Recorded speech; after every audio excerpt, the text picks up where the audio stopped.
Chapter 898. Husheng got a shock and wanted to close the door.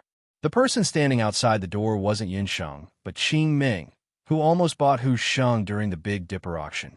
Although Husheng had only seen Qing Ming once, she remembered Qing Ming's lecherous face very clearly. Qing Ming pushed the door open. Seeing Husheng's face that was shivering like a baby beast, Qing Ming knew that he had found the right person this time. I have been following you for a few days. Little beauty, I have finally found you. Men, bring her back to the Qing mansion.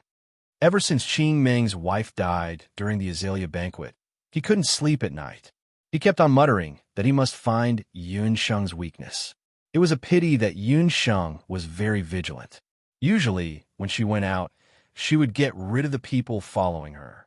Today, Qing Ming's luck was pretty good. On the way, he bumped into Dongwang Ling. By following Dongwang Ling, he found this courtyard. After Yunsheng and Dongwang Ling left, Qing Ming, who had been guarding outside for almost an hour, took the opportunity to barge in. After Qing Ming caught Husheng, he immediately contacted his sister, Qing Chong. After Qing Chong received the news, she rushed to the Qing mansion. When she saw Husheng, who looked exactly the same as Yunsheng, Qing Chong's face was filled with astonishment. Sister, there's no need to look anymore. This face is the same as the face of the woman in the Crown Prince's mansion. Also, this figure is exactly the same. As Qing Ming spoke, he swallowed his saliva. If it wasn't for the fact that he still had to interrogate his sister, he would have already taken Husheng. That Dongwang Sheng caused the death of his wife, and he was ridiculed by all the officials in the court. He must take revenge. Who are you? What is your relationship with Dongwang Sheng? Qing Chong pinched Husheng's chin and forced her to look at her. Although this woman looked like Dongwang Sheng, her aura was much weaker. Qing Chong was sure that this woman was definitely related to Dongwang Sheng. Husheng clenched his teeth and said nothing. Although she didn't know who this fiendish woman in front of her was, she and that disgusting man were jackals of the same tribe. They definitely didn't have any good intentions. Qing Chong slapped Husheng across the face. Husheng fell to the ground like a rag doll. She staggered and stood up. She stared at Qing Chong with a creepy look in her eyes. Damned girl. Not only are you not answering, you even dare to glare at me. Unfortunately, you are not Dongwang Sheng. No one can protect you. I have many ways to make you talk. Qing Chong gave Qing Ming a look. Qing Ming's face stiffened. Sister, are you really going to torture her? This woman is so delicate. She can't stand it. Besides, your big brother still wants to. Qing Ming really couldn't bear to torture this little beauty until she was unrecognizable. At a time like this, you still have tender feelings for the fair sex? Do you want the Qing mansion to fall? Do you want me, your younger sister, to be trampled on for the rest of my life? Qing Chong shouted. All right. Qing Ming didn't have any other choice. He ordered his men to bring the torture equipment. Husheng looked at the torture equipment. Her eyes darkened, but there wasn't a trace of fear in them. Qing Chong didn't expect that this delicate-looking woman would actually be so tight-lipped. An entire afternoon passed. Qing Chong used more than 10 torture equipment. She even broke a few bones, but that woman still didn't say anything. Furthermore, during the entire process of torture, that woman just stared at Qing Chong. Her gaze was very calm. At that moment, Qing Chong felt as if she had met Dongwang Sheng. That day during the Azalea banquet, when Dongwang Sheng shot the last arrow, her gaze was very similar to that woman's. These two definitely had some relationship. Qing Chong didn't get any results from her interrogation. She just asked her big brother to lock up that woman first. She then returned to the Crown Prince's mansion to see if she could get some clues from Dongwang Sheng. The moment she entered Feather Palace, she saw her personal maid, Lan Ning, waiting at the entrance. It turned out that Dugu Xiu suddenly summoned everyone to the front hall. When Qing Chong rushed over, other than Yunsheng, everyone else was already waiting there. Dugu Xiu patiently waited for a while, and only then did Yunsheng arrive. Dongwang Sheng, how dare you make so many of us wait for you? Qing Chong said angrily. Enough. I will be leaving for Dongchuan tomorrow morning. Before I leave, I don't want to see anyone causing trouble. Duguxiu's eyes darkened as he warned Qing Chong. Upon hearing that Duguxiu was leaving, the expressions of the women present were all different. Yin Sheng was first overjoyed, but soon after, she thought of a problem.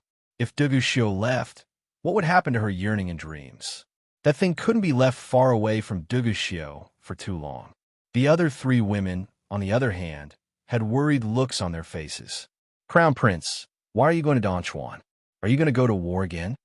Actually, before Dongwang Sheng entered the mansion, Duguxiu was always outside. In a year, he would be outside for 8 to 9 months. However, in recent years, later Qin became stronger, and the time that Duguxiu went to war slowed down. This time, he was on a Donchuan too suddenly. Duguxiu did not answer. He only glanced at Yun Sheng coldly, hoping to find a little bit of reluctance on her face that made people love and hate her. Unfortunately, not to mention reluctance, Yun Sheng didn't even look at him. Duguxiu felt that it was unfair. It was one thing for this woman to be late, but she was also late. Everyone was very nervous. Only Yun Sheng didn't seem to care about Duguxiu at all. Would it kill you to pretend for a while? Duguxiu couldn't take it anymore. Princess, I'm going to go to war. Don't you have anything to say? Crown Prince, are you going to bring me along? Yun Sheng asked with difficulty. After Yun Sheng asked this, other than Qi Bai, the other two women exploded. Dongwang Sheng, are you shameless? The Crown Prince is going to war. Why would he bring a woman along? Later Qin isn't so weak that I need a woman to go to war. Moreover, even if you want to bring someone along, you have to bring me along. Qing Chong pointed at Yun Sheng and scolded. That's right. You don't know anything. If you go to war, you will kill the Crown Prince. In my opinion, the Crown Prince should bring me along. The terrain of Donchuan is very rugged, and it is very suitable for magic battles. Li Huali didn't want to be outdone. Enough! Are you ignoring this prince's words? Duguxiu impatiently waved his hand. He was really despicable. Did he really think that Yin Sheng would care about him? This woman's mind was filled with thoughts of how to escape from him. However, the more she wanted to escape, the more he couldn't leave her. Duguxiu still felt that there was something wrong with Donchuan. Donchuan had been peaceful for many years. In the past few days, there was a sudden riot. An unknown force appeared and broke through the border many times. Duguxiu had sent many subordinates there, but none of them returned. The other party said that they would only release them if the Crown Prince of Later Qin went there personally. This matter was obviously a trap. However, for the sake of the army's morale, Duguxiu still had to go there personally. He also wanted to bring Yun Sheng there. He was really worried about leaving this woman alone in the Crown Prince's residence. Chapter 899. Actually, even Duguxiu himself didn't know if he was more worried about Yun Sheng's safety or if he was more concerned about the safety of the Crown Prince's residence. However, even if Duguxiu really wanted to bring Yun Sheng to Donchuan, he couldn't really do it. There were a lot of opinions in the imperial court, and there was indeed no precedent of bringing a woman to the battlefield in the later Qin dynasty. Later, go to Qi Bai's place to get the medicine. Remember, before this Crown Prince returns, you better be obedient. Otherwise, be careful of Dongwang Linger's life. With a gloomy face, Duguxiu whispered into Yun Sheng's ear. Duguxiu's words could only be heard by Yun Sheng. His words were ice cold, but in the eyes of others, they were like the words of a lover, very affectionate. When the women at the side saw this, they were all extremely jealous. Qing Chong lowered her eyes and sneered in her heart. Yun Sheng, when the Crown Prince leaves the city, let's see how you are going to act like a tyrant in the Crown Prince's residence. Remember, when this Crown Prince returns, I don't want to hear any bad news. Otherwise, whoever is causing trouble, no matter who it is, immediately scram from the Crown Prince's residence. After Duguxiu warned, the concubines said their goodbyes, and the scene seemed to be very harmonious. On the second day, Duguxiu set off for Donchuan to quell the chaos. Yin Sheng went to find Madame Qi Bai. There are 7 medicinal pills here. Take one a day. It can temporarily suppress the effects of yearning for dreams. Madame Qi Bai took out a bottle of medicinal pills and threw it to Yin Sheng. Yin Sheng impatiently opened the bottle. Inside the bottle were 7 red medicinal pills. Yin Sheng didn't immediately consume the medicinal pills. Instead, she took a sniff. Even with her sensitivity towards medicinal herbs, she was actually unable to distinguish what these medicinal pills were made of. The medicinal pills under her nose had a faint fishy smell. No need to look, it's impossible for you to concoct this medicinal pill. This is my secret recipe. Madame Chi Bai coldly sneered. Since Dugu Xiu wasn't here, there was no need for her to pretend to be friendly with Yin Sheng. Looking at the bottle of pills, Madame Chi Bai felt as if her heart was being pierced by needles. She was the only one who knew that those 7 medicinal pills were no ordinary medicinal pills. They had been refined by Dugu Xiu using his own blood. Those medicinal pills could allow Yin Sheng to temporarily avoid the pain of leaving Dugu Xiu. For these pills, Dugu Xiu had personally extracted blood. However, after 7 days, if Dugu Xiu did not return, the soul yearning and dream encirclement in Yin Sheng's body would act up. As 24 hours passed, the soul yearning and dream encirclement would act up, and her organs would shatter inch by inch, and she would die. Madame Chi Bai's mood was also very contradictory. She wanted Yin Sheng to die painfully, but she also didn't want Dugu Xiu to encounter anything in Dongchuan. Chi Bai, I can see that you love Dugu Xiu a lot. Since that's the case, why don't you just help me get rid of my yearning? I promise I'll leave later Qin immediately. Chi Bai looked as if she wanted to eat her alive, making Yin Sheng speechless. If she were to meet a woman who was pestering Night Fox, she would definitely tell that woman to scram as far away as possible. No, wait, why should I care about Night Fox? Yin Sheng was shocked by this random thought of hers. I wish I could kill you immediately. However, if I were to do that, the Crown Prince would still kill me personally. You don't have to have any ideas about me. I won't fall for it. Madame Chi Bai also knew that Yin Sheng was very cunning. Thus, she didn't want to talk too much with Yin Sheng and immediately asked her to leave. Before Yin Sheng could find a chance to ask about the method to return to 8 Desolate's continent, she was already chased out. After returning to Stepping Snow Garden, Dongwang Linger had just finished meditating. For the past few days, Yin Sheng was trying to use the soul-healing divine needle to help Dongwang Linger unblock her meridians. Dongwang Linger's damaged magic soul was also gradually recovering. However, all of these were done behind Dugu Xiu's back. Currently, Dongwang Linger's magic power was gradually recovering, and she was able to use the most basic elementary magic. Upon seeing Yin Sheng, Linger hurriedly asked, "How is it? Did you manage to find out anything?" Chi Bai is very tight-lipped, so I wasn't able to get anything out of her. However, now that I have the antidote for the 7 pills, I will need to study it properly for the next few days. Yin Sheng didn't plan to consume the antidote immediately. According to what Dugu Xiu said, the antidote for the antidote would take effect after she didn't see him for 12 hours. Yin Sheng planned to only use the antidote when her body was at its most unsuitable state. With that, although she only had 7 pills, she would be able to persist for at least 14 days.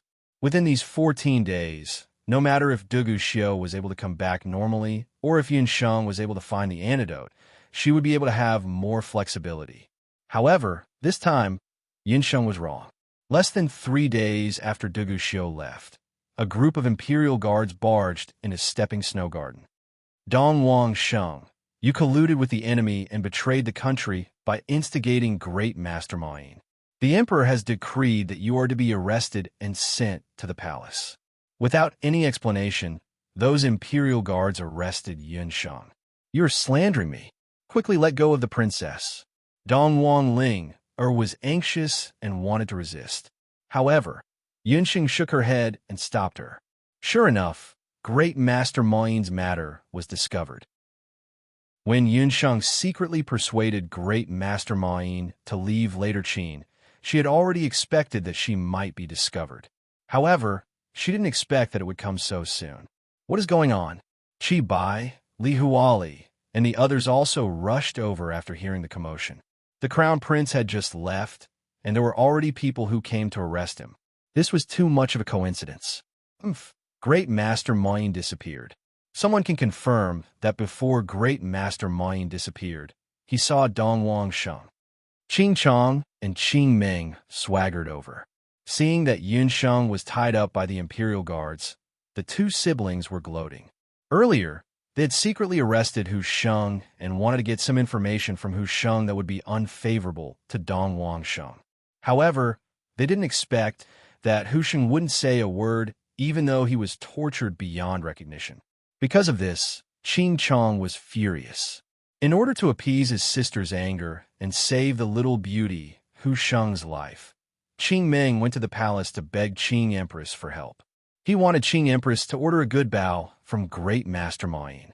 Qing Ming looked around and found that Moyin had disappeared. Not only did Moyin disappear, but he also destroyed all the divine weapons he had made for later Qin over the years. He even took away all the materials related to elves forging in his residence.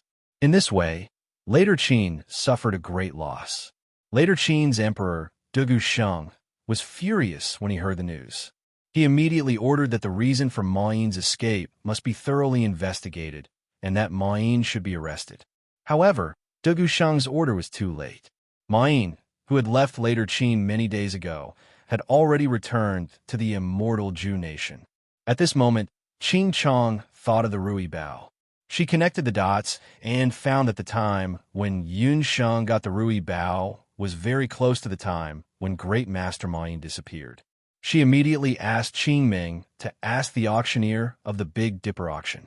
After some investigation, she found that Great Master Moyin had exchanged the Rui Bao with an anonymous letter. That mysterious auctioneer was Dongwang Sheng. Chapter 900. Dongwang Sheng. Do you know your crime? Dugu Sheng of Latter Qin was furious in the palace of Latter Qin.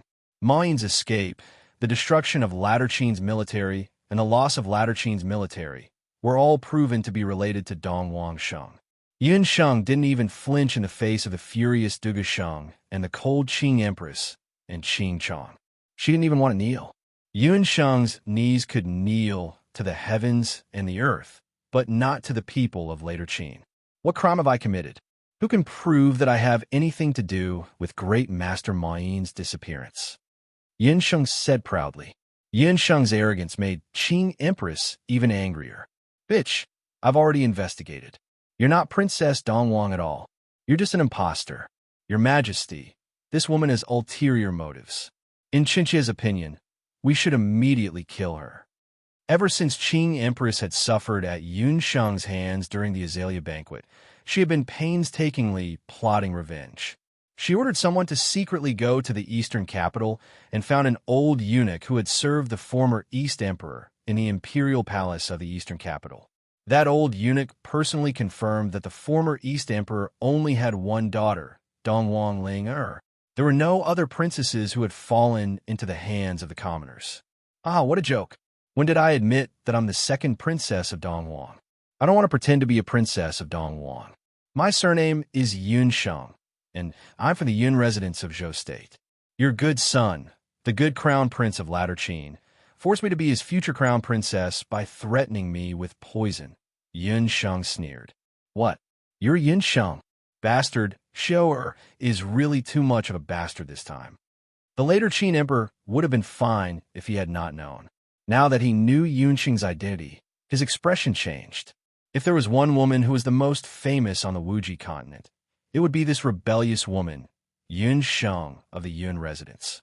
Your Majesty, who cares if she is Yun Sheng? This woman let Moyin go first, and then pretended to be Princess Dongwang. Each of these crimes is punishable by death. She should be dismembered into 1,000 pieces. Qing Empress only wanted to take advantage of Dugu Xiu's absence to deal with Yun Sheng immediately to prevent any more problems. However, Dugu Sheng didn't give the order immediately. Dugu Sheng was the emperor of the later Qin dynasty. His shrewdness was nothing compared to the narrow-minded Empress Qing. Moyin's escape has become a fact. Killing Yun Sheng won't change anything. Moreover, Yun Sheng wasn't an ordinary person. It wasn't easy to kill her. Your Majesty, this woman is of great importance, and the Crown Prince is truly moved by her. In my opinion, we should first lock her up in the prison and wait for the crown prince to return before dealing with her. Curator Song was also very surprised when he learned that Ma Yin had escaped. However, he didn't expect Yun Sheng to be the one who instigated Ma Yin's betrayal. This woman was truly capable. She had only been in the later Qin dynasty for a few days, and his disciple Dugu Xiu was already bewitched by her. Even Ma Yin, that stubborn old man, was persuaded to escape by her. If this continued, who knew what would happen? Even so, Curator Song still felt that he had to protect Yun Sheng first. At least, Yun Sheng's current status was too awkward. Keeping her alive was much more useful than killing her. Yun Sheng was sent to the prison. When Dong Wang Ling saw that Yun Sheng was taken away, she became anxious and angry. She thought of many methods and finally managed to beg Madame Qi by. After using some connections, she was able to enter the prison to visit Yun Sheng. Within the prison, the air was very humid, and there was a moldy smell. There wasn't even a single illumination magic, and only the sound of water dripping could be heard. Yun Sheng, how are you? Linger was forced to be separated from Yun Sheng, and for the past few days, she had been on tenterhooks. Because he was still worried about Yun Sheng's status and Dugu Xiu, later Qin dynasty's emperor didn't order people to torture Yun Sheng. However, even so, Yun Sheng's days in the prison weren't easy. Qing Empress secretly ordered people to not give Yun Sheng food and water. Yun Sheng looked somewhat weak, and when Dong Wang Linger saw that, Dong Wang Linger's heart ached. I'm fine. Didn't I tell you not to come? Wait until that brat Dugu Xiu returns. Everything will be fine. In the prison, Yun Sheng took medicinal pills every day and didn't take any medicinal pills every day. She was tortured to the point that she had no strength left. This won't do. I just received news that something happened to Dugu Xiu in Dongchuan, and his whereabouts are unknown. Also, Hu Sheng is missing. Dong Wang Linger had an apologetic look on her face. After Yun Sheng was captured, Dong Wang Linger thought of ways to contact Dugu Xiu. However, she was unable to contact Dugu Xiu. As for Hu Sheng, when Dong Wang Linger went to visit Hu Sheng, she discovered that Hu Sheng was missing as well. Dong Wang Linger heard from the nearby residents that a few days ago, Hu Sheng was taken away by a group of fierce-looking guards. Hu Sheng was captured, and Dugu Xiu's whereabouts were unknown. TSK.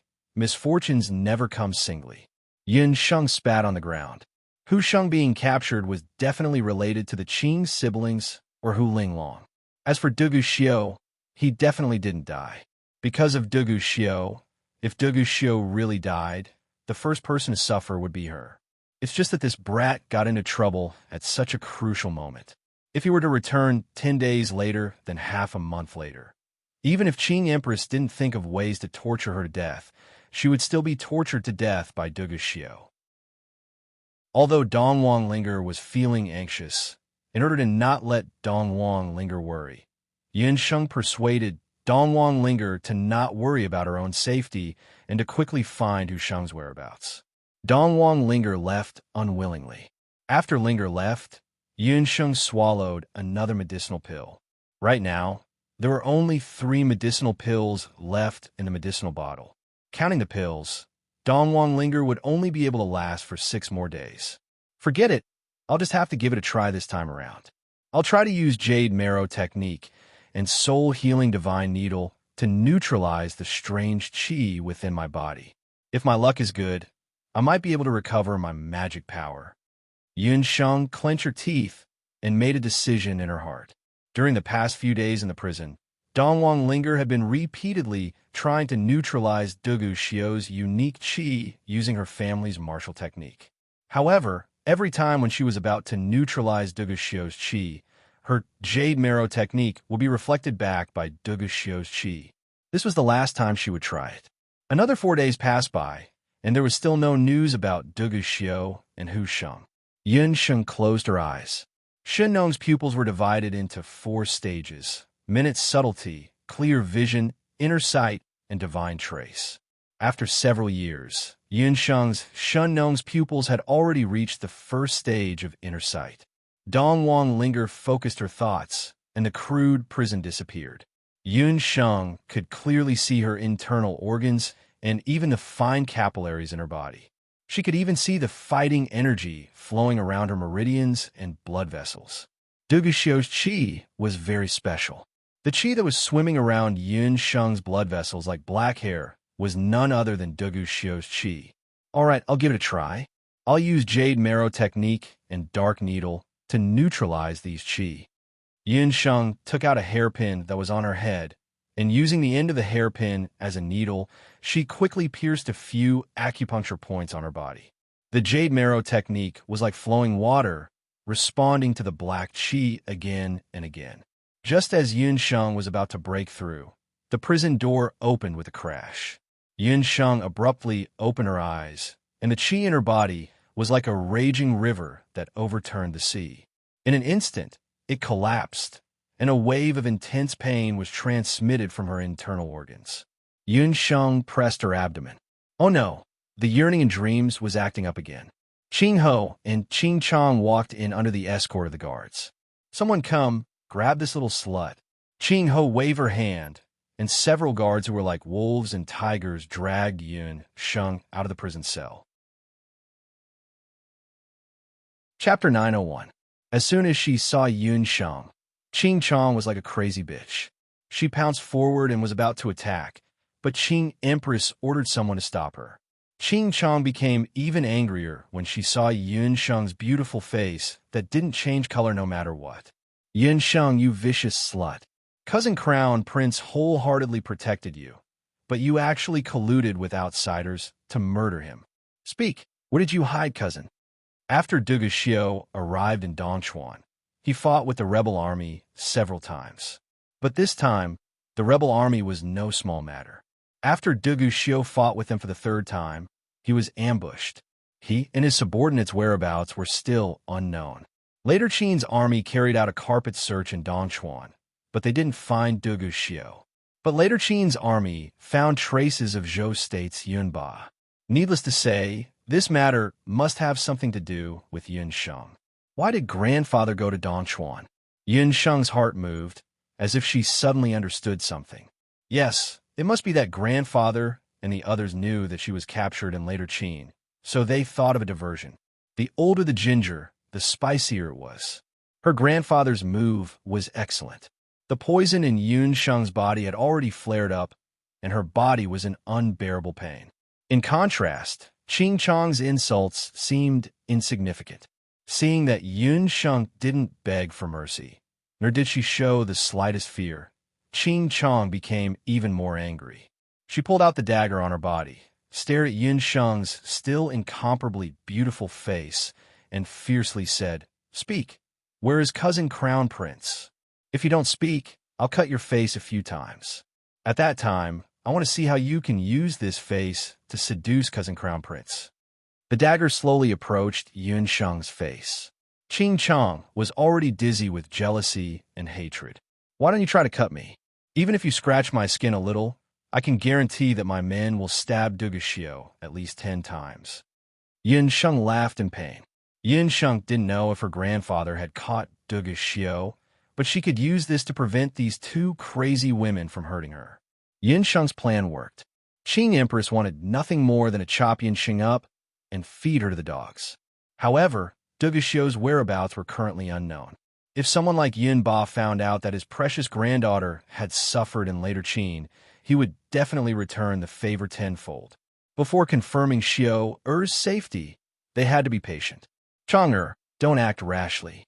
Damn girl, this Empress doesn't dare to touch you if you don't want it. Qing Ho searched Yun Sheng's body and found the bottle of medicine. Damn girl, I know that Xiu has drugged you with soul yearning. Without this medicine, you will live a life worse than death. I want to see if your body is as stubborn as your mouth. After Qing Ho and Qing Chong took away the medicine, they threw Yun Sheng back into the prison cell. After Yin Songlong and his wife left Taiyuan Mountain, they searched for several days and finally found out that Yi Baiming was currently in Jadefall Valley. It was an extremely secluded valley that had never appeared on any country's map and didn't belong to any country. Even with the Heaven Expedition Hunting Corps' current strength, It still took them 7 to 8 days to find the exact location of Jadefall Valley. When Yun Songlong entered the valley, several warriors in battle armor blocked his path. "Move aside. I want to see Lord Biming." Yun Songlong was surprised to find that these warriors in battle armor were all well-trained. Even when he released his martial sage's Do Chi, these people were not afraid at all. Their strength couldn't compare to Yun Songlong's, but these people's attacks were vicious, and they fought with their lives on the line. This made Yun Songlong admire Yi Biming's training even more. These people definitely couldn't be trained overnight. These people were Lord Biming's men, and Yun Songlong couldn't fight them head-on. However, if he didn't barge in, how could he see Biming? "Hey, you big fools. This person is the future princess's uncle. You dare to block him? Do you think the daily training isn't enough?" A sloppy voice interrupted the fight between the two sides. Strangely enough, these warriors who weren't even afraid of martial sages all looked terrified when they heard the word training and retreated to the side. Chungbai walked out and bowed to Yun Songlong with a fawning expression. "Hello, Commander Yun. Please don't argue with these big fools. Besides fighting, these people only know how to fight. Speaking of which, why are you here?" It was also Chungbai's first time encountering someone barging into Jadefall Valley. "I'm here to find Yi Biming. Where is he? I have an urgent matter." Yin Songlong was anxious to find Yi Biming. "You're looking for Biming? Unfortunately, he just left the valley last night. Does Commander Yun not know that Zhou State's emperor passed away last night?" Chungbai didn't have the slightest bit of regret on his face. This Zhou State's emperor was really useless. In just half a month, he actually passed away. What? Yi Qingtian is dead? How is that possible? Yin Songlong had been searching for Yi Biming these past few days. Furthermore, Zhou State's emperor's death hadn't been announced to the public yet, so he didn't know anything about it. If Yi Qingtian was dead, then who is Zhou State's emperor? Before he died, he passed the throne to the underage crown prince.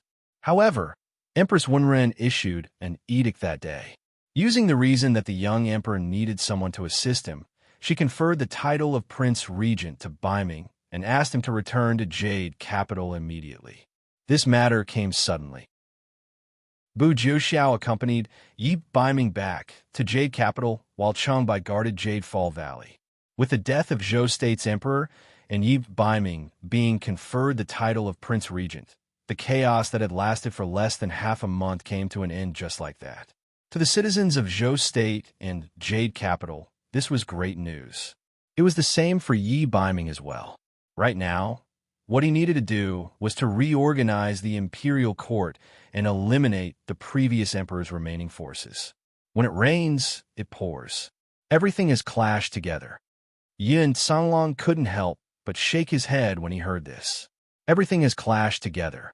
Speaking of which, second Uncle Yun, why are you looking for Biming? Chungbai saw that Yun Songlong was in a hurry and didn't have his usual calmness. "I'm here to find Biming to save Sheng.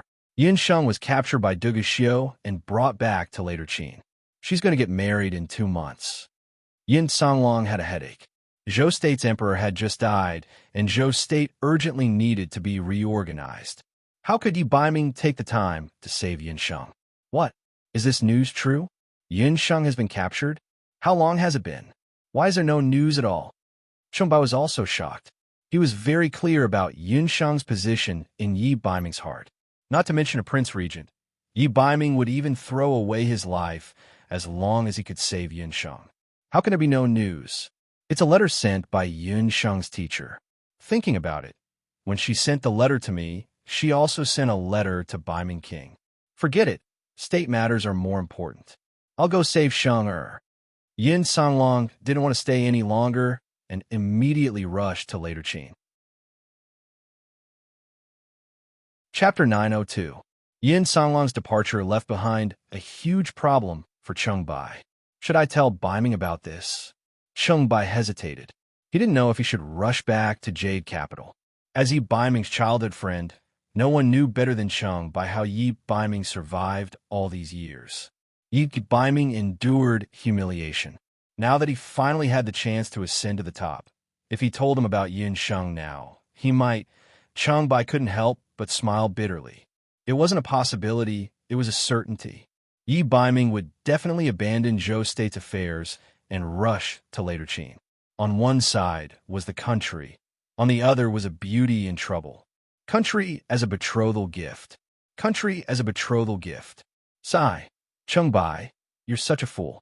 I have to tell Baiming about this. Chengbai slapped his head and rushed to Jade Capital like a whirlwind. In Zhou State's palace, Yi Baiming was dressed in white.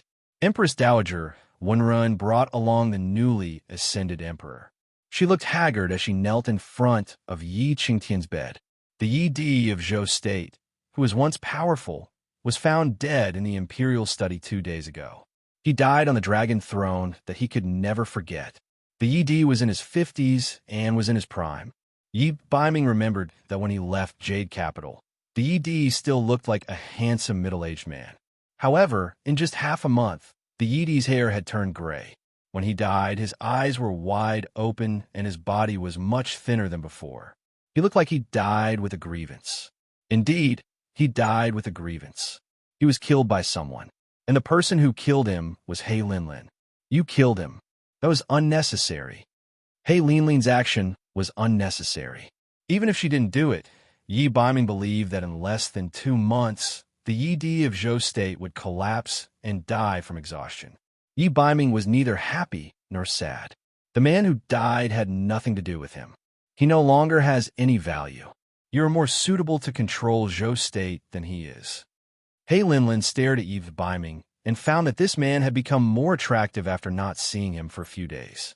Being thin caused his angular features to become even deeper, and his dark eyes were like a pool of deep water that caused others to be unable to help but sink into it with a single glance. Yi Baiming, if it wasn't for me, you wouldn't have been able to defeat Yi Qingtian so easily. Come back to the Bahuang continent with me. The Emperor of Zhou State is not worthy of you. He Linlin couldn't help but walk forward. She caressed Yi Baiming's face with her hand in a half-infatuated manner. The latter suddenly let go of her hand and coldly said, "The future of the great Zhou country has never been decided by your black Qilin race. This king's world, this king alone can take it down." He walked to the bed. Yi Qingtian was indeed dead. He had hated this man for more than 10 years, but now that he was dead, he didn't feel the slightest bit of happiness. Looking at the grief-stricken Empress Dowager Wenrun and the little emperor who was so scared that he didn't dare to speak, Yi Baiming felt an unprecedented emptiness in his heart. At this moment, he missed Yun Sheng even more. Only Yun Sheng's warm smile could make him feel a trace of warmth. "Imperial brother, will you protect Imperial mother and me?" The little emperor who had been silent all this time suddenly tugged at Yi Baiming's sleeve. Looking down at the little emperor who was about the same age as himself, Yi Baiming couldn't say a word. This child probably still didn't know that he was the one who forced them into a corner and turned them into puppets. "Yes, Imperial brother will protect you," Yi Baiming said in a low voice. The door suddenly opened. Long Shui was thrown in, and Bu Jiuxiao followed closely behind with an angry expression. "What happened?" Yi Baiming scrutinized Long Shui. "Baiming, this woman committed the crime of betraying her master. She secretly hid the letter from the mainland's magic elite camp." Behind Bu Jiuxiao, Chengbai's face was covered in dust. "A letter from the magic elite camp?" Long Shui, hand over the letter. Yi Baiming's heart was in his throat. "Master, no, there is no letter." Long Shui didn't expect that the matter would be exposed so quickly. The letter was probably destroyed by this woman. "I've already found the guard who delivered the letter that day." He said that he personally handed it to Long Shui. The letter was written by the Dark Gold instructor. Yin Sheng has been missing recently. She was captured by Dugu Xiao. Chengbai glanced at Long Shui, and the latter's face instantly turned pale. Hearing this news, Yi Baiming suddenly stood up and questioned sternly, "What? Little Wildcat is in Later Qin?" "That's right, she is in Later Qin. But don't worry, she will marry Dugu Xiao in 2 months. Yi Baiming, don't tell me you want to leave the orphan and widow behind you and rush to save Yin Sheng at this time? Let me remind you, you are now the Prince Regent of Zhou State. The new emperor has just ascended the throne, and it is a time of internal and external troubles. He Linlin didn't believe that Yi Biming would leave everything behind to save Yin Sheng at this time. Didn't all men pursue power and status? Yi Biming should be no exception. Little Wildcat is in later Qin. She is in later Qin. Marry Duguxiu. Marry Duguxiu in 2 months. Brother, you said that you would protect me and my mother. The little emperor pleaded. He Linlin's warning kept hovering in Yi Biming's ears. His heart was in a mess. Little Wildcat, what should this prince do? Yi Biming felt a huge pain in his heart. Yin Sheng's face flashed in his mind. A face full of pain and sweat. No, he couldn't wait. He couldn't wait for even a moment. Little Wildcat needed him. He couldn't allow others to touch his woman, even for a minute or a second. Zhou Xiao, I'll leave the matters of Yujing City to you. As for you, Yi Biming looked coldly at Long Shui, who was on the ground. Master, Long Shui didn't do it on purpose. Long Shui just didn't want others to delay your future. You've worked hard for so many years and finally waited for this day. You can't do it for that woman. She's not worth it. She's not worthy. Long Shui's eyes were hazy with tears. Long Shui, do you know what you did wrong? Yi Biming didn't even want to look at Long Shui. He raised his hand and hovered it above Long Shui's head. Long Shui was promoted by him. She used to be a very useful chess piece. Long Shui didn't do anything wrong, master. Long Shui's voice was hoarse. Your mistake is that you don't have the qualifications to care about this prince. The one who's most unworthy is you. Yi Biming's voice was as cold as the night. Bang! Empress Wenrun hugged the little emperor, not letting him witness the bloody scene. Long Shui's head exploded, and a cloud of blood rose. Long Shui's body fell to the ground. At this moment, Yi Biming was like an Azura killing god. There was only absolute coldness between his brows. His figure flashed out like lightning. Yi Biming, you can't go to later Qin. He Linlin saw Yi Biming's strange method of controlling battle qi. She was shocked and blocked Yi Biming's path. Scram! Yi Biming narrowed his eyes. The woman in front of him was too much of an eyesore. Around his body, battle qi raged wildly like a gale. At the end of the year 2014, the Fox was released. Chapter 903. He could destroy anyone who tried to stop him from saving Little Wildcat. Duguxiu is our elder brother. Later Qin, Curator Song will still be around. If you fight with Duguxiu, Curator Song will kill you. He Linlin stubbornly blocked Yi Biming's path. Does this man still not understand that even if he is a martial emperor and his ability to control battle aura is better than others, he is still not Curator Song's match? Screw your elder brother. This daddy has never acknowledged any patriarch as my father. He is your daddy, not mine. Those who try to stop me will only die. Even if He Yao comes, I will kill him too. Yi Biming's gray eyes flickered between dark and bright. They were like flickering lights in the wind and rain, like an enraged beast. Yin Sheng's pained face kept appearing in his mind. Self-blame, pain, guilt, anger, and all sorts of emotions surrounded Yi Biming. He felt the blood in his body boiling like boiling water. His heart was throbbing with pain. In his mind, Yin Sheng's pained expression was like a sharp, all-piercing into his heart, driving him crazy. Little Wildcat must have encountered something. She needs me. Little Wildcat, you must hold on. I'm coming. Are you crazy? How is Yin Sheng better than me? You don't care about me at all. He Linlin was so jealous that she went crazy. For Yi Biming, she didn't hesitate to go against her father's will and kill Yi Biming. However, Yi Biming didn't appreciate it all. What does your good have to do with this prince? Scram trash! Yi Biming shouted angrily. He raised his left arm and used it as a staff. Complicated magic runes quickly formed around Yi Biming. In just an instant, a space-time magic array flickering with gray space-time magic elements formed. He Linlin didn't even have time to react before Yi Biming disappeared from the magic array. Yi Biming, how is this possible? Could it be that he's also a magician? You can't be with that woman. He Linlin stubbornly said. She rushed out of the palace like a crazed beast. Bu Jiuxiao, and Changbai looked at each other. Both of them silently prayed in their hearts. Bai Ming, you must save Yunsheng. Pain, so painful, as if thousands of ants were gnawing at the bottom of his heart. In the prison, Yunsheng was in so much pain that his liver and gallbladder were about to burst. 12 hours had passed. Without the antidote, the yearning and dreams attack became more and more severe.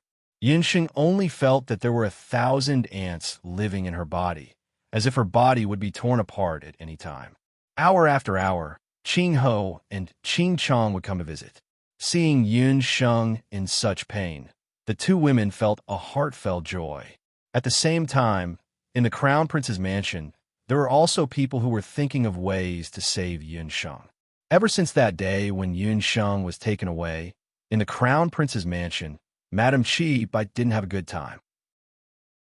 On one hand, she was worried about Dugu Xiu's safety. It had already been 7 to 8 days since Dugu Xiu went to Dongchuan. Ever since the Blood Iron warriors that he led were ambushed and his whereabouts became unknown, there had been no news from him.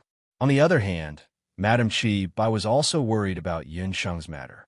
From a selfish point of view, Madame Qi was very happy to see Yunsheng being tortured by Qing Ho and Qing Chong. That woman was truly reckless. She even dared to instigate great Master Ma Yin. It would be best if she was tortured to death by Qing Ho and Qing Chong. Even if Dugu Xiu were to come back and ask for an explanation, he would only ask Qing Ho and Qing Chong. In this way, he could also help her get rid of that woman, Qing Xiang. Madam, that Dongwang Linger has been waiting outside for an entire night. Madame Qi Bai's personal maid helped Madame Qi Bai insert a purple jade hairpin. TSK, that woman still hasn't left. Madame Qi Bai was displeased. The matters in the mansion were already troublesome enough. Now, she still had to deal with that crazy woman, Dongwang Linger. Ever since Yunsheng was locked up in the prison, Dongwang Linger would come to look for her every 2 to 3 days. Earlier, she had already made an exception and arranged for Dongwang Linger to visit Yunsheng once. However, that woman was still unwilling to give up and still wanted to save Yunsheng. Madame Qi naturally wouldn't agree to it. However, Dongwang Linger was still waiting for her. This was already the 3rd time that Dongwang Linger came to look for her in 2 days. Since yesterday evening, Dongwang Ling had been waiting outside for an entire night, not wanting to leave at all. Madame Qi Bai knew that if she didn't appear, Dongwang Linger wouldn't leave. Outside of the courtyard, Dongwang Linger was extremely anxious. She heard that Qing Ho and Qing Chong, those 2 vicious women, had snatched away Yunsheng's medicine. Yunsheng was in unbearable pain and was on the verge of death in the prison. Dongwang Linger, you don't have to come and beg me. Other than the Crown Prince, no one else is able to save that woman. If you want to blame someone, blame the people of Yun family for luring the Crown Prince away. Madame Qi Bai walked out. I came here to ask for medicine. Yunsheng's medicinal pills were all snatched away. You definitely still have the antidote. Give me one, just one. Dongwang Linger begged. If it wasn't because she had no other choice, Dongwang Linger wouldn't come and beg Madame Qi Bai. Compared to Yunsheng, Dongwang Linger was the one who hated Madame Qi Bai the most. This woman, Qi Bai, caused Linger's soul to almost be crippled. It was also this woman who caused her imperial brother to become an idiot. And now, she had to lower her voice and beg this woman. Thinking up to here, hatred surged within Dongwang Linger's heart. She couldn't help but clench her fists tightly. However, she then thought of Yunsheng, who was in the prison. Right now, her life and death were uncertain, and she urgently needed medicinal pills.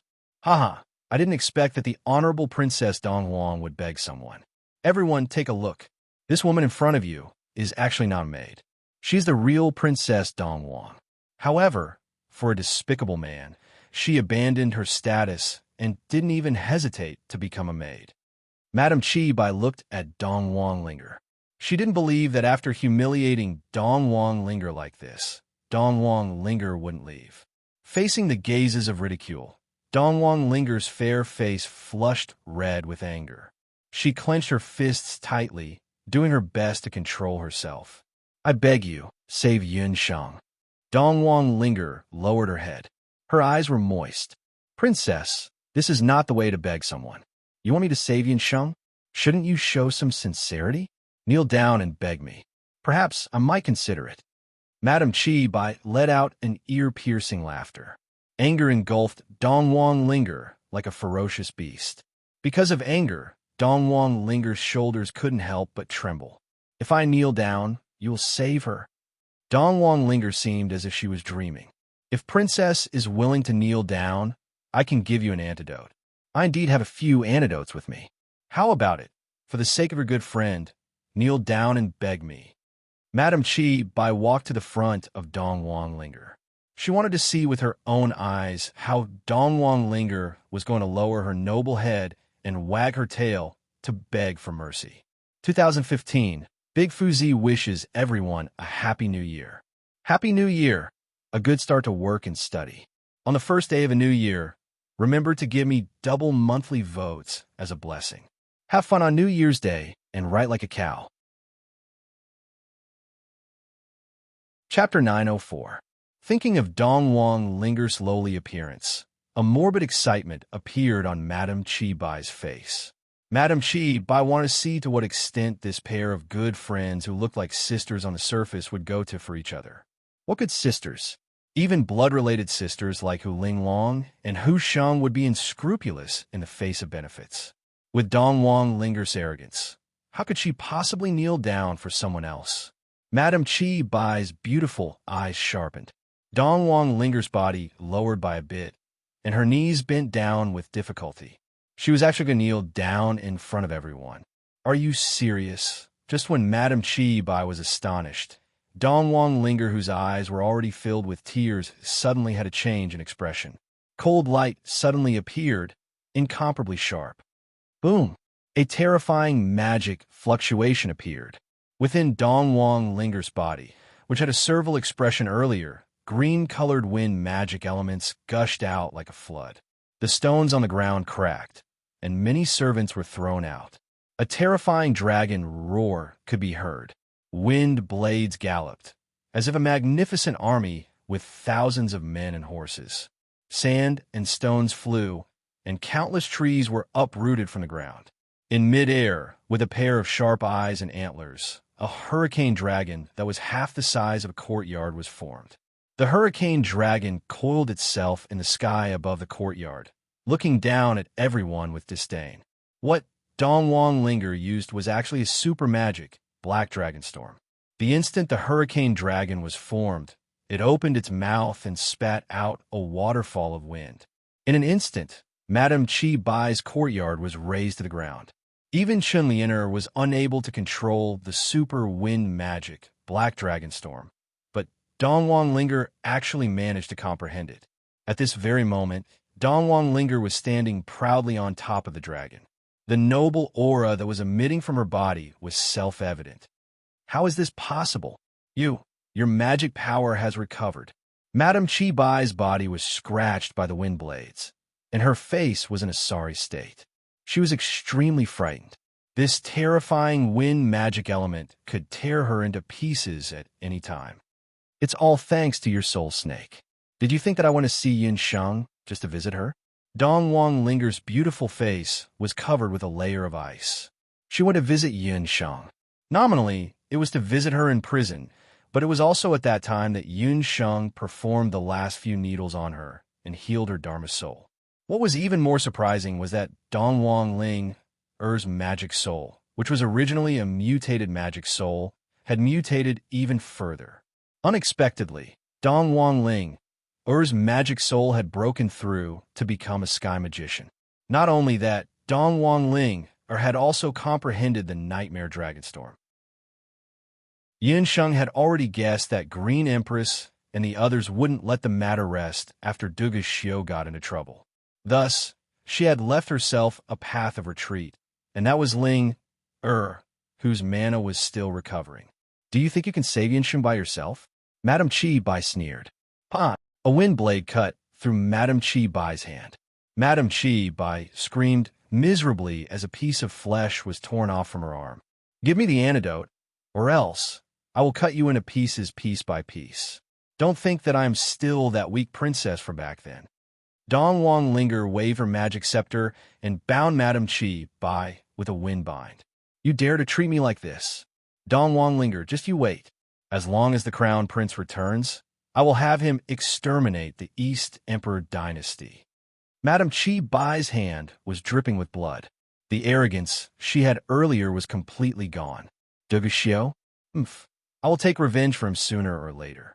Right now, you should just pray that he can return alive. Dong Wang Linger pushed Madame Chi Bai into the courtyard. She had to quickly think of a way to save Yun Shang. Later Qin, Dong Chuan, in a desolate mountain valley. Dugu Xiao spat on the ground. His helmet was also tattered. However, there were no injuries on his body. Crown Prince Dugu, who was undefeated on the battlefield, was defeated this time. Who asked him to meet that old fellow Yun Ba? Yun Ba had been on the battlefield for a long time. This time, he was also very shameless and started to fight a guerrilla war with Dugu Xiao. Not only that, he even found some magicians and set up many magic formations to ambush Dugu Xiao. TSK, that old fellow from a Yun family, indeed has some skills. The Blood Iron warriors beside Dugu Xiao were all killed. Right now, not only was he trapped, he didn't even have a way to contact his subordinates. Dugu Xiao wasn't worried about his own safety. However, he was worried about Yun Shang, who was far away in the Jade Capital. It had already been 8 days since he left the Jade Capital. Before he left, he gave Yun Shang 7 pills. In order to prevent any accidents from happening, he also gave Madame Chi Bai 3 pills. At most, Yun Shang could only last for 10 days. Right now, 8 days had already passed, and he was still trapped in this corner of the mountain. The one who trapped him was that old fellow, Yun Ba. The reason why Yun Ba suddenly attacked was definitely because he already knew that Yun Shang was in Dugu Xiao's hands. It wasn't that Dugu Xiao couldn't break through, but if he did, he would definitely have to fight with that old fellow, Yun Ba. Even if Yun Shang became Dong Huang Shang, she was still that old fellow's granddaughter. If he hurt that old fellow, Yun Shang would probably never forgive him. If he wanted to break through, he could only use his wits and not fight head-on. However, there wasn't much time left. Looking at the golden snake mark on his arm, Dugu Xiao's gaze turned cold. Dugu Xiao, you bastard. If you have the ability, hide in there forever and don't come out. Dugu Xiao, what kind of blood iron crown prince are you? You're so wishy-washy, just like a woman. There was a loud scolding. Without guessing, Dugu Xiao knew who was scolding him. Dugu Xiao wasn't willing to have a direct confrontation with Yun Ba, so he simply avoided him. However, his subordinates couldn't stand it anymore and rushed out like grasshoppers. In the end, every single one of them was caught by Yun Ba. Dugu Xiao was so angry that his red hair was about to start burning. Damned old man, I gave you face, but you don't want it. If it wasn't for the fact that I'm your granddaughter, I wouldn't have tolerated you like this. I would have even crippled 10 Yun Bas. As a martial emperor, Dugu Xiao had never felt so sullen in his entire life. Just when Dugu Xiao was feeling gloomy, he felt an itch on his chest. Feeling puzzled, he took out a ring. This ring was Yun Shang's summoning ring. Dugu Xiao knew that this was the most important thing to Yun Shang. Thus, he had always kept it close to him. Although Dugu Xiao wasn't a summoner, he knew that the summoning ring would only react when the summoner was using it. Yun Shang's summoning ring actually moved by itself. Within the beast language ring, a dazzling radiance came out from it. It was an egg with a pair of eye-catching wings. Dugu Xiao had a dazed expression on his face. He even ignored Yun Ba's scolding from afar. What the hell is this? Wasn't Yun Shang's magical beast a black puppy? Why did it turn into an egg? It was still disgusting, pink, round and round. Kiss, kiss, my dear master. The puffed egg was Yun Shang's life-bound contracted beast. When Yun Shang was suffering in the heavenly prison, it also felt uncomfortable for a while. The puffed egg couldn't bear it, and finally jumped out by itself. Oh, so many double monthly votes. Today is the first day of the new year, so there are monthly votes to add chapters. Starry eyes, more votes, Kong Ming. Chapter 905.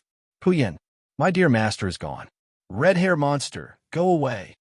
Puffed Egg had been cultivating in the exquisite Beast Pagoda for the past few months, and its body had grown fatter. Even its pair of large wings were almost unable to support its round egg body. When it opened its eyes, it saw Dugashio. Puffed Egg liked night foxes the most. It didn't like the red-haired man in front of it. This man looked gloomy, and it could tell that he wasn't a good person. Impudent, where did this fat egg come from? This crown prince is the crown prince of the later Qin, not some red-haired monster. Dugashio had a belly full of anger because of Yunba. Now, even an inexplicable egg dared to speak rudely to him. Dugashio was very depressed. Puff, puff, puff. Ugly red-hair monster with no taste. No wonder Master doesn't like you. Puff, puff. This is called baby fat, cute and cute. Don't pretend to know if you don't know. Puffed Egg jumped up and down angrily. Puffed Egg's body was also a monster egg. When it jumped up and down, the entire mountain valley shook. The gravel in the mountain valley smashed onto Dugashio's body. Fat Egg, shut the F***ck up. Who are you calling ugly? This crown prince is one of the Wuji 5 Jade Annulus, a famous handsome man in the continent. Dugashio's face was full of black lines, and he wanted to punch this egg. A stinky egg that didn't even have eyes dared to call him ugly. He was ugly. Were there any handsome men in this world? Puff, puff, puff. Yikuku is more handsome than you. Shun Fong Fong is better looking than you. And even Lil Poison is more pleasing to the eye. Violent man. Damn pervert. Red hair monster. Narcissist. Ursa Major. Weird uncle. Imprisoning Master and almost causing Master to die. Puffed Egg scolded more and more happily and fluently. It was as smooth as a machine gun. Whether it was the aesthetic standards of the boundless world or the modern international aesthetic standards, to be fair and objective, Dugashio definitely had the ability to be proud. He was handsome and had a good figure. If he hadn't met Yin Sheng, he would have been a handsome, rich, and handsome man no matter where he went. Unfortunately, he met Yin Sheng. There were many handsome men around Yin Sheng, and all of them were rich and handsome. The Puffed Egg loved Yi Baiming the most. After all, the first person it met other than its owner was Yi Baiming. As for the others, in line with the principle that those who treated his master well were his friends, he didn't dislike them either. Puffed Egg was the only one with the red hair that came out of nowhere. It charged forward, charging straight at Dugashio. There were many good and handsome men around Yin Sheng.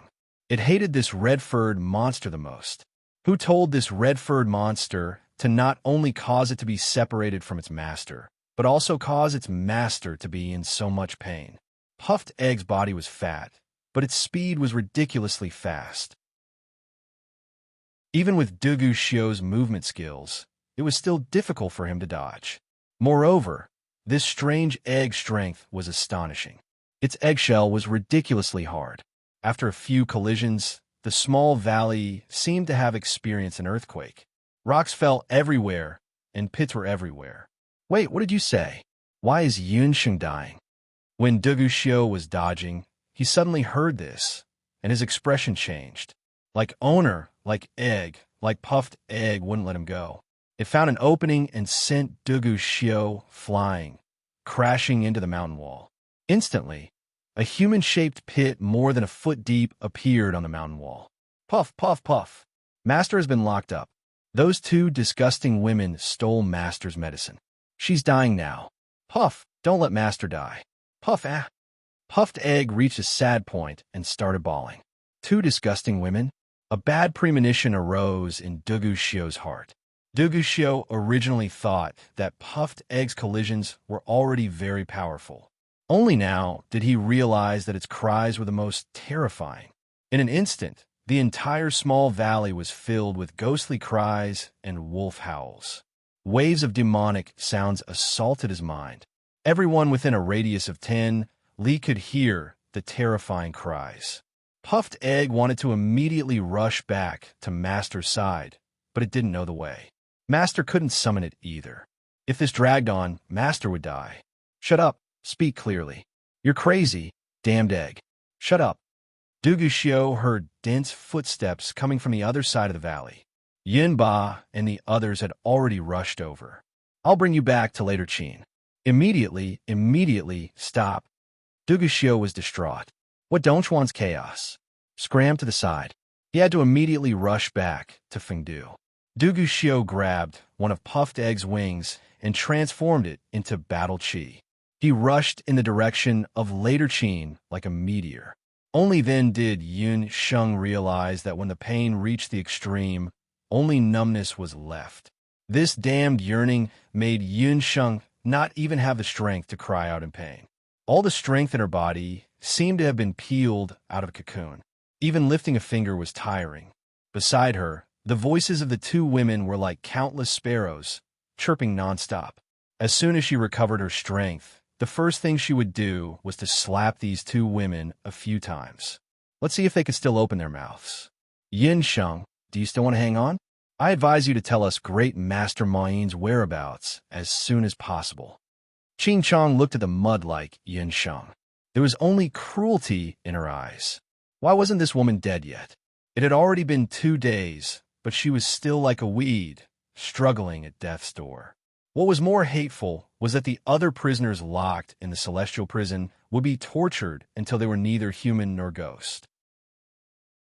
However, although Yun Sheng had lost a lot of weight, she exuded a coquettish beauty. The more pain she was in, the more suffocating the beauty of despair she exuded. Even Qing Chong found this inconceivable. Aha, kill me if you want, or do you not dare to kill me? Yun Sheng raised the corner of her mouth, revealing a sarcastic smile. Don't laugh. Qing Chong was furious. She pulled out a dagger and wanted to stab Yun Sheng to death. Chong, she can't die yet.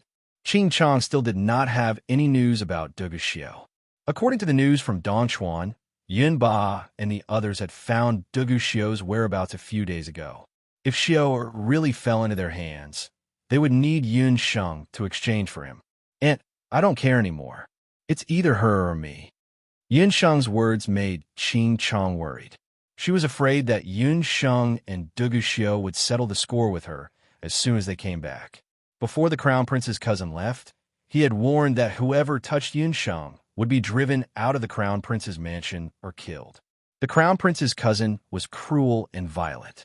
When the time came, even her aunt might not be able to protect her. Qing Chong was worried that Qing Chong would act rashly, so she pulled her out of the celestial prison. Yun Sheng's body was attacked by a new round of pain. The silver snake on her arm strangely emitted a silver luster. The small snake's body seemed to be alive and twisted. Chapter 906. 20 hours had passed since Yun Sheng took the antidote. In the past 20 hours, Yun Sheng had fainted several times and was woken up by Qing Ho and Qing Chong's cold water. Yun Sheng's physical strength had been severely depleted. But the worst thing was that she could feel that every time she woke up from her coma, her internal organs would be fatally damaged. If not for her amazing willpower, she would have died several times from the pain caused by her internal organs being damaged. Yun Sheng was a doctor, and no one knew the human body better than her. With such a broken body, unless there was a miraculous elixir or top-notch light magic, she would die without a doubt. The silver snake on her arm moved, and Yun Sheng's body, either her heart or her lungs, made a dull sound of something breaking. Yun Sheng only felt a warm and sweet taste in her mouth. Everything before her was pitch black. The moment she fell into a coma, Yi Baiming's face flashed across her mind. Yi Baiming's expression was very sad. He seemed to be shouting at her, "Little wildcat, you must hang in there. Damn fox, come and hang in there. Fox, it hurts." Her consciousness was being stripped away bit by bit. Yun Sheng felt that her consciousness was as light as a feather and would float out of her body and disappear into the air at any time. Just when Yun Sheng thought that she was going to die in this dark prison, she heard an old and kind voice reverberating in her ears. "Xiao Sheng, from today onwards, the Yin family's heirloom is in your hands. You must take good care of the Shun Nong bracelet. Remember, no matter what happens in the future, you must be strong. The people of the Yin family are never people who resign themselves to fate. Grandfather and the ancestors of the Yin family will always protect you." The old man with a white beard took off a bracelet from his hand and put on her wrist. That year, Yinsheng had just turned 18 years old. Grandfather passed away not long after the bracelet was handed over. Perhaps it was because he knew that he didn't have long to live, so his grandfather handed over the bracelet. Tears rolled down from the corners of her eyes. They were scalding and fell all the way to the corner of her mouth. It was a bit salty. Grandpa, Sheng can't take it anymore. It had been a long time since Yunsheng recalled the people and things before her transmigration. No one had cleaned the tombstone of his grandfather, who had passed away many years ago. Would Grandpa blame her? If they could survive this time, Yunsheng decided to erect a tombstone for her grandfather in the other world. But did she really have a chance? Darkness engulfed her consciousness completely. Her body temperature slowly dropped, as if she was drowning in a bottomless lake. In the dark prison, Yunsheng lay quietly on the ground as her life force slowly flowed out of her body. The Shinong bracelet on her wrist emitted a 7-colored glow. The Shinong bracelet, which had condensed the power of countless generations of people, emitted a pure power. That power was like an electric current, rapidly flowing into Yunsheng's limbs and bones. Her organs, which were on the verge of shattering, were recovering at an incredible speed under the effect of that mysterious power. Her internal bleeding stopped, blood gushed out from her dried-up veins again, and her pulse resumed beating. The 5-colored Dharma soul was like the most beautiful rainbow, appearing above Yunsheng. Yunsheng's Dharma soul and the mysterious power in the Shinong bracelet resonated with each other, producing a pleasant sound of nature. The light from the Dharma soul and the Shinong bracelet gently poured down on Yunsheng's body. In the chaos, Yunsheng felt like a passerby who had walked in the desert for countless days. She was thirsty, she was tired, she felt like she would be swallowed by death in the next step. But at this moment, an oasis suddenly appeared in front of her. An oasis? Her consciousness suddenly became clear. Yunsheng's eyelids twitched. Her long eyelashes trembled as she opened her eyes. The prison was still the same. There was no one around. Her eyes, which were originally pitch black, had now turned golden. She propped herself up with her arms. This is... Yunsheng was shocked. She could feel that her body had regained its former vitality. The magical power that had completely disappeared also recovered in an instant. What surprised Yunsheng the most was that the silver dream winding snake on her arm was bound by a 7-colored power. That power was constantly being depleted, but it was still tenaciously binding the dream winding snake. This is the power in the Shinong bracelet? It's Grandpa. Yunsheng could not help but feel her nose tingle. It was Grandpa and the countless ancestors of the Yin clan who were protecting her. What surprised Yunsheng the most was that she realized that her Shinong eyes had broken through. For many generations, no one in the Yin clan had broken through to the 4th level. Legend had it that only Shinong and Yin Emperor had reached the 4th level of the Shinong eyes. She had actually broken through to the 4th level of the Shinong eyes. Yunsheng looked at her surroundings. She realized that her field of vision was unprecedentedly wide. Within the prison, she could see everything clearly. Qing Ho, Qing Chong, it's time for us to take our revenge. Yunsheng's 2 dimples appeared on her cheeks. Her golden eyes gradually returned to their original black color. Her identity had already been exposed. If she were to stay in later Qin, she would only bring trouble to the Yun residents and Night Fox. Although she did not know how long the power in the Shinong bracelet would be able to bind Han Hui and Meng Ying, she still had to give it a try. After all, she had already died once. Hu Sheng was still in their hands. She had to immediately leave later Qin. Yunsheng jumped up and rushed out of the prison. Just as she rushed out, she saw Dong Wang Ling, and Madame Qi by walking in. Yunsheng Yu, Dong Wang Ling, and Yunsheng cooperated very well. When Dong Wang Ling, saw Yunsheng's appearance, she immediately understood what was going on. Originally, she thought that she would see Yunsheng's pitiful appearance. However, Who would have thought that the Yun Sheng in front of her had a rosy complexion and was very agile? Man, Madame Chi Bai's face turned pale with fright. Just as she was about to scream, a strange knife that was as thin as a cicada's wing was already placed on her throat. With just a light slash, Madame Chi Bai felt that a small cut was made on her throat. The smell of fresh blood drifted out. Chi Bai, you can give it a try. Let's see if you can shout faster or if my knife is faster. Should I make a cut on your throat or your face? With a single look, Yunxing knew that her and Dong Huang Er's scheme had succeeded. Madame Chi Bai's entire body turned cold. She knew that Yunsheng was a little lunatic. She would definitely do as she said. Yunsheng restrained Madame Chi Bai and snatched away Madame Chi Bai's magic scepter. Yunsheng's magic scepter had been taken away by Dugu Xiu long ago. If Dong Huang didn't guess wrongly, she should still be in Yu Pavilion. Madame Chi Bai was also a magician. Thus, Dong Huang decided to use her magic scepter. Chapter 907. Yunsheng and Ling walked a few steps. Yunsheng handed Madame Chi Bai over to Ling and said, "Wait here, I will be back soon." Yunsheng ran back to the prison. Later Qin's punishment was very cruel. In the past few years, the Dugu father and son duo had been expanding their territory. Therefore, all of the prisoners that were locked up in the prison were all serious criminals. Yunsheng knew that even if she managed to escape from the prison, with Director Song, whose strength was unfathomable, it would be very hard for her to escape from the palace. Since she had already thrown caution to the wind, she might as well fight to the death. Raising her magic scepter, scorching flames sprayed onto the chains, and the chains turned into molten iron. Using a similar method, Yunsheng managed to open more than 10 prison doors in one go. "Who is it?" A prison guard rushed over. The elven hellfire turned into a dazzling golden light.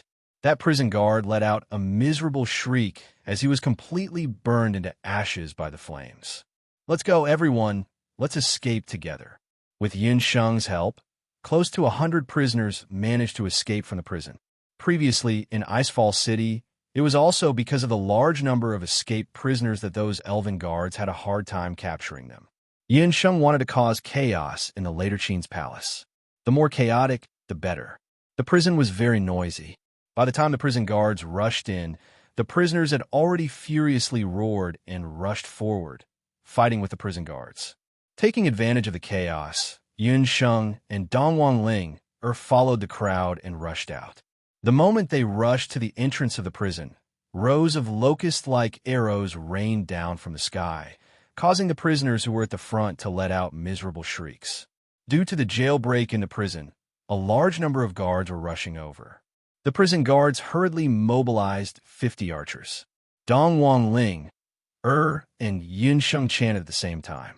Wind blades swept across the prison guards, and countless fireballs smashed towards the archers. In an instant, the human wall turned into a wall of fire. Yunsheng soared into the sky.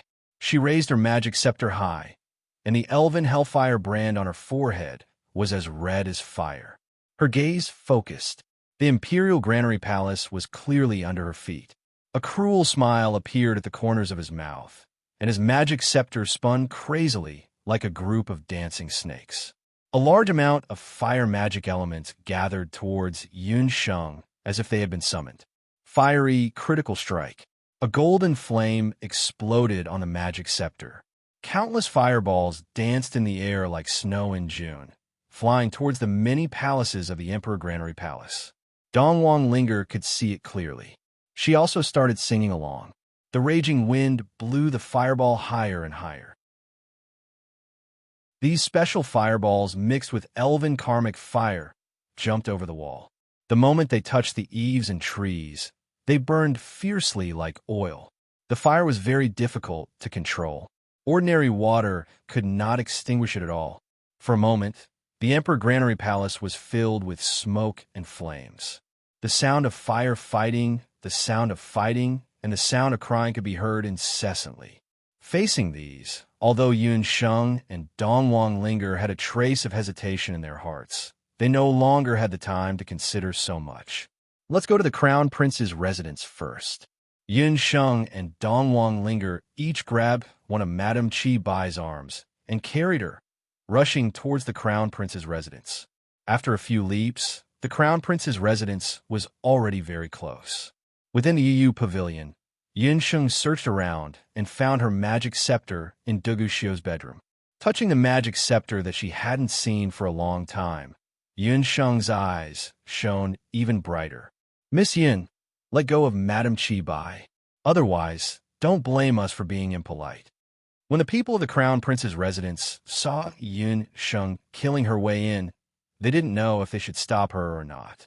No matter how the Emperor and Empress Qing wanted to deal with Yun Sheng, she was brought back by Crown Prince Dugu.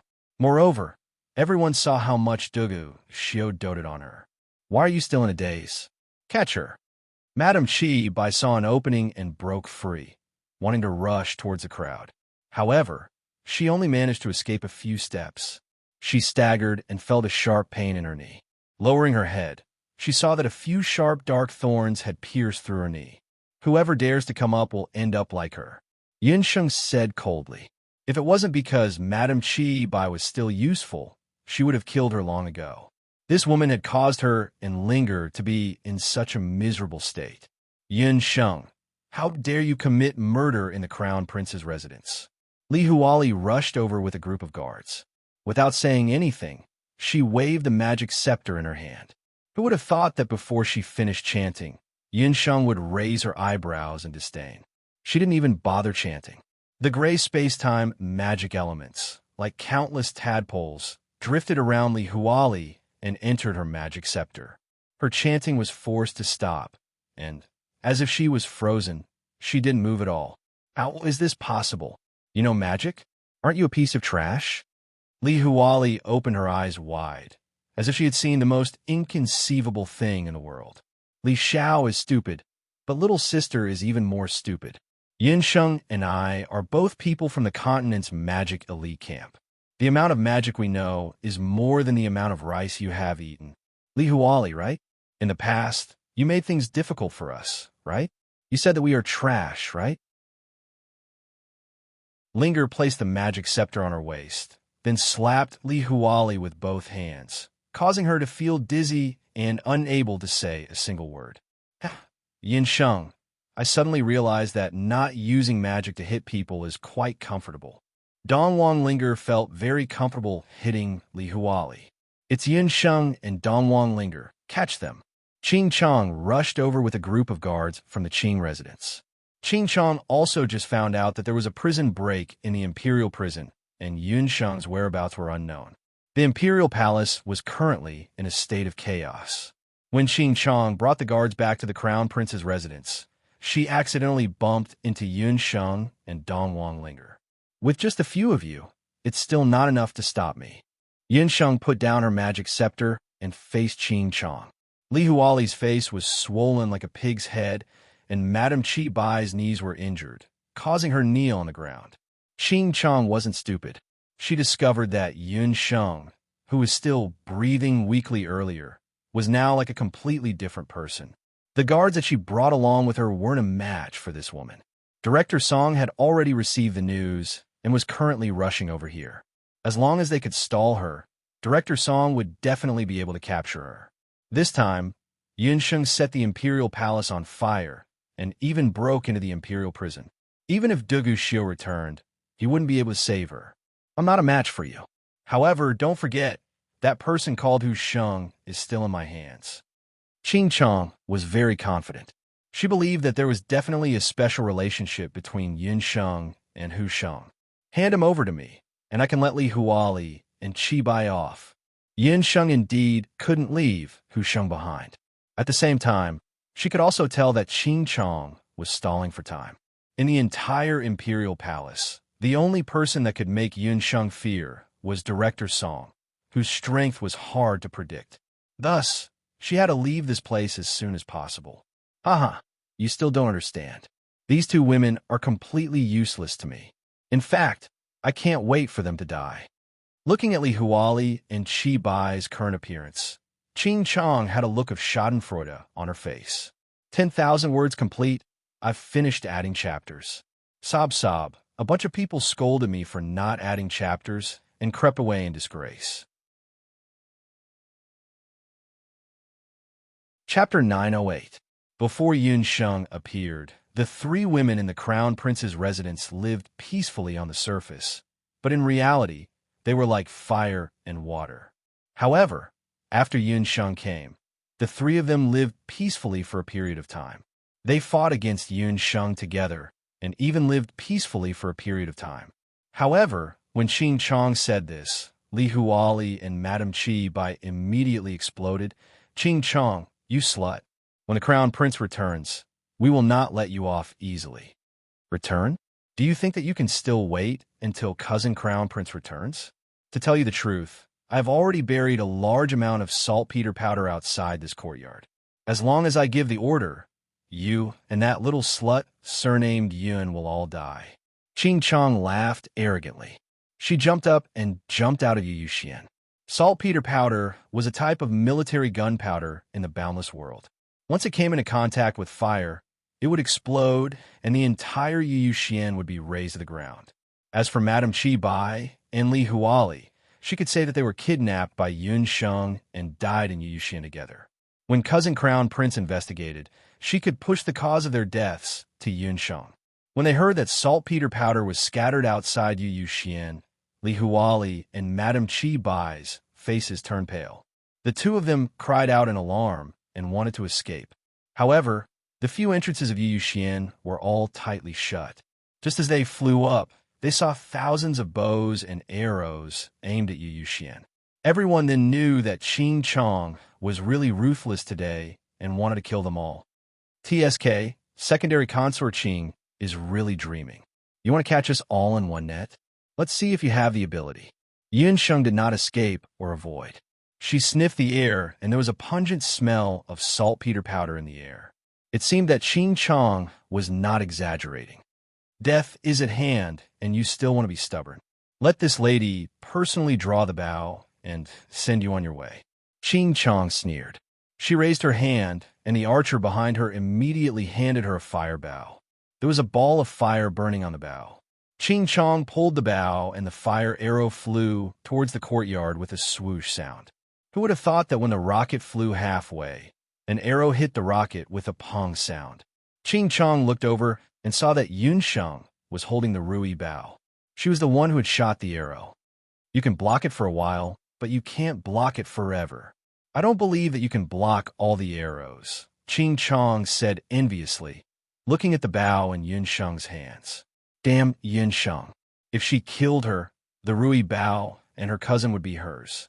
Qing Chong shot out 5 more arrows in a row, but what shocked her was that all 5 arrows were shot down by Yun Sheng not long after they were shot out. Let alone igniting the saltpeter powder, even shooting it into the courtyard had become an extravagant hope. How is this possible? If it was only 1 arrow, it could still be considered a coincidence. However, 6 arrows were shot down by Yun Sheng in a row. Qing Chong, who had always been very confident in her archery skills, was shocked and angry. It must be because of the Rui bow. Qing Chong put all the blame on the Rui bow. This made Qing Chong want to kill Yun Sheng even more. Archers, shoot, Qing Chong said through gritted teeth. She couldn't hit the target by herself, but she didn't believe that a group of people couldn't. Could it be that Yun Sheng alone could withstand thousands of arrows? Hundreds of strong archers raised their flaming bows and aimed at Yu Xuan. At this critical moment, a thunderous roar sounded. A figure fell from the sky, like a goshawk. Who dares to hurt Sheng? A fierce fighting aura, like a fierce tiger coming down a mountain, came down like a huge wave and a fierce flood. The bows and arrows in the hands of the hundreds of archers actually broke with a cracking sound. Then dozens of hunters fell from the sky, and dozens of evil beasts appeared in the sky. Young Master, we're here to help you. Master Zhongren arrived in time with a group of hunters. The sounds of killing were like thunder, incessant. The Crown Prince's palace was in chaos. Hearing the person's voice, Yun Sheng could not help but be overjoyed. Second uncle, Master Zhongren. It turned out that after Yun Songlong notified Yi Baiming, he hurried to later Qing. He spent a lot of effort and finally sneaked into Fengdu. However, the palace was heavily guarded, so Yun Songlong and the people of Qianfa couldn't break into the palace. However, recently, Yin Sheng had escaped from the imperial prison. The guards outside the imperial palace had all entered the palace to put out the fire. This had unknowingly given Yun Songlong an excellent opportunity. After he had ascertained the location, he led a group of hunters and charged in. Yun Sheng and the others took advantage of the chaos and killed their way out of Yuyuan. Qing Chong, on the other hand, was killed head-on. Seeing her subordinates being slaughtered like vegetables by the hunters led by Yun Songlong, fear rose in Qing Chong's heart, and she wanted to run. Qing Chong, you vicious woman! Li Huali and Madame Qi Bai had just escaped death. When they saw Qing Chong, their eyes turned red and they blocked Qing Chong's path. Sisters, it was just a misunderstanding just now. I just wanted to kill that little bitch Yun Sheng. Now that the enemy is invading, we should work together and capture Yinsheng first. Director Song will be here soon. Qing Chong was blocked. Secondary consort Qing. Do you need to sprinkle saltpeter powder in the entire courtyard to kill me? Li Huali, Qi Bai, you're smart people. You should know who your real enemy is. Yinsheng looked on coldly from the side.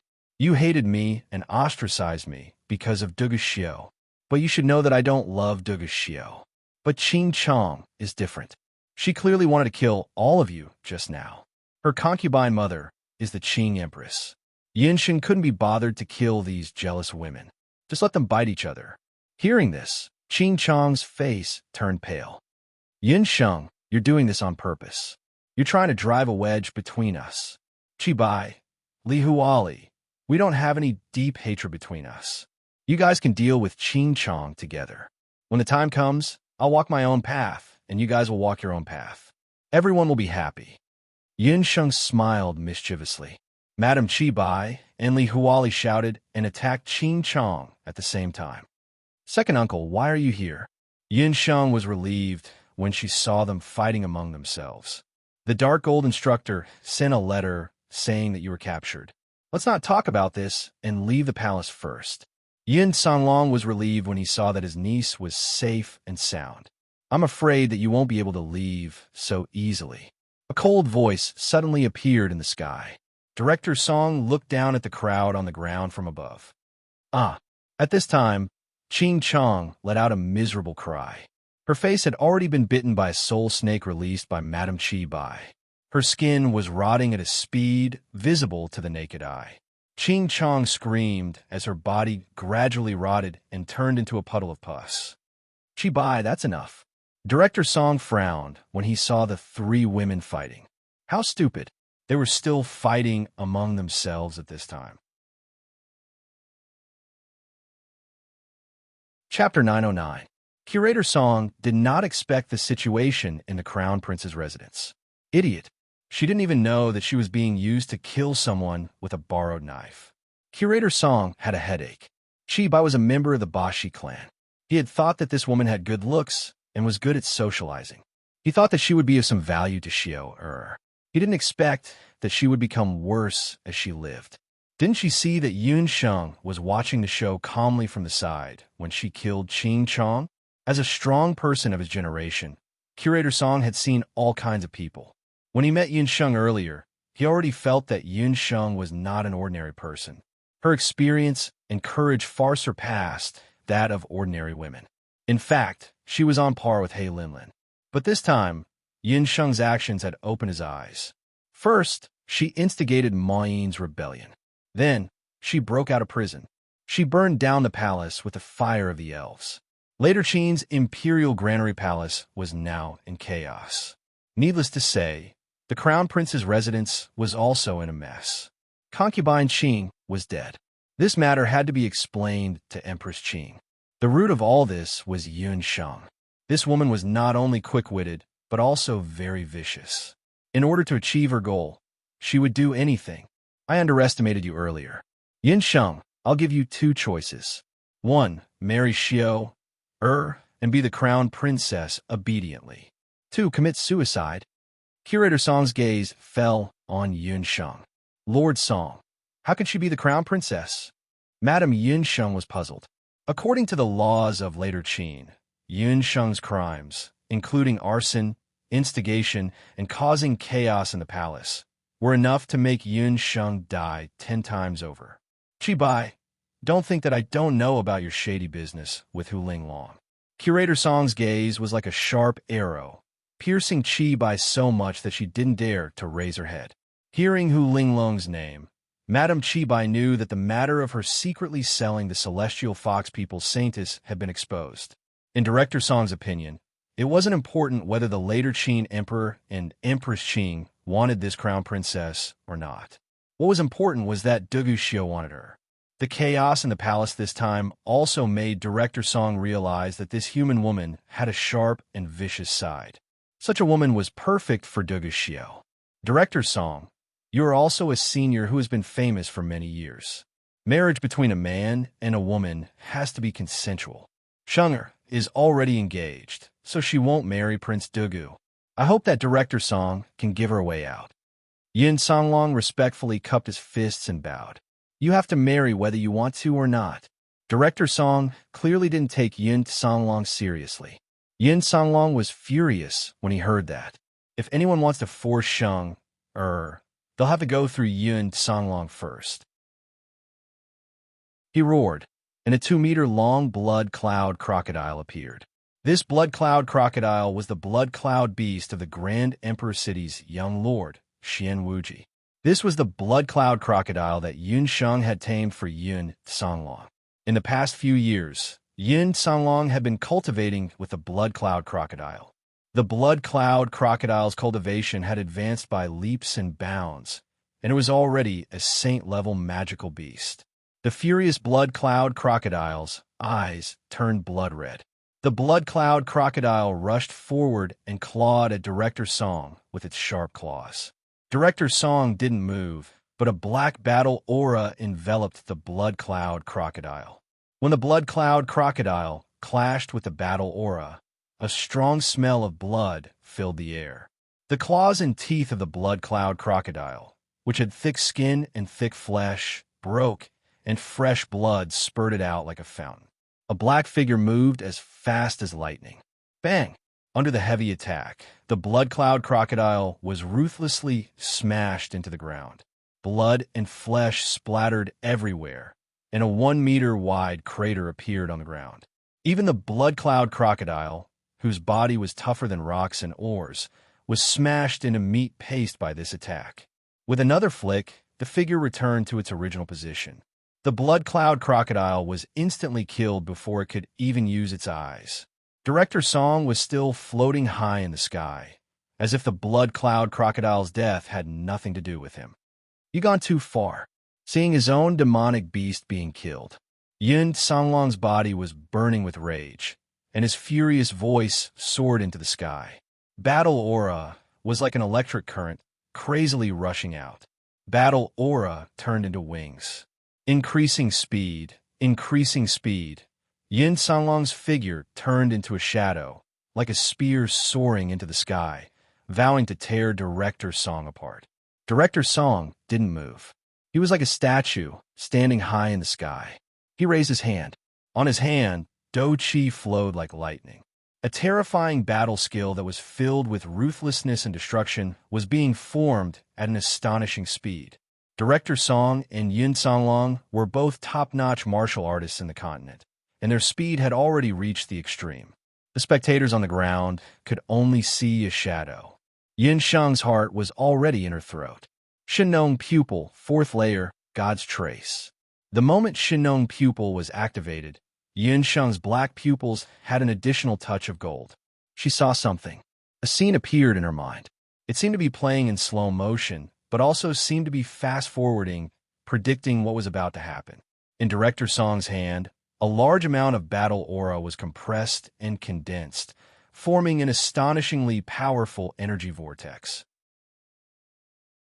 That energy vortex spun rapidly, absorbing all the battle aura in the surroundings, and collided head-on with Yin Songlong. Crack, the terrifying sound of bones breaking and organs exploding was infinitely magnified. Blood spurted out from Yun Songlong's body like rain. Falling, Yun Songlong's corpse fell from the sky. Her pupils shrank. The scene in the sky had completely disappeared. Shenong pupil, God's trace, could foresee to a certain extent what would happen in the future. Second uncle will die. Yun Sheng screamed at her heart. No, absolutely not. She definitely couldn't sit and watch his second uncle was killed. Following her heart, Yun Sheng's magic wings flapped, and she rushed towards the two figures in the sky. Ever since he learned from Puffed Egg that Yun Sheng was in deep trouble, Dugu Xiu brought Puffed Egg and rushed day and night, finally rushing back to Fengdu. The moment he entered Fengdu, he saw flames soaring into the sky in the direction of Imperial Granary Palace, and thick smoke billowed. That fire was extremely unusual. The fire in the entire Imperial city was getting fiercer and fiercer, and it looked like it was going to burn down the entire Imperial Granary Palace. Dugu Xiu rushed to the outskirts of the Imperial city and caught a panic-stricken guard. What happened? Crown Prince, Your Highness, the Imperial Palace is on fire, and all the prisoners in the prison have escaped. Dugu Xiu hurried towards the Imperial Palace. Halfway there, he sensed two figures in the sky, and he raised his head to look. With one look, Dugu Xiu felt suffocated. Yun Sheng. It was Yun Sheng. Yun Sheng, who had already recovered her magic, rushed into the sky like a moth to a flame. Her magic had already recovered. Dugu Xiu's gaze turned, and he looked at the sky again. In the sky, in the direction Yun Sheng was rushing towards, waves of fighting aura that was continuously getting stronger made Dugu Xiu involuntarily tremble. Dugu Xiu couldn't be more familiar with that aura. It was his master, Director Song. On Director Song's hand, fighting aura was condensing, becoming stronger and stronger. It was transforming into a whirlpool. Yin Sheng was actually clashing with his master, Director Song. Chapter 9-10. On the continent, those who could exchange blows with Director Song were all experts of the older generation who had been famous for a long time. Anyone who had exchanged blows with Director Song would definitely recognize his death spiraling technique. The death spiraling technique was a peak combat skill, equivalent to the profound magic of magic. It was an extremely powerful combat skill comprehended by martial artists who had broken through a certain level of the martial realm.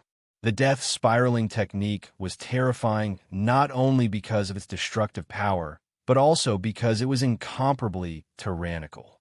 It could instantly devour all the Do Chi in the surroundings of the death spiraling technique, causing the opponent's Do Chi to instantly disperse and be unable to form a defense or combat skill.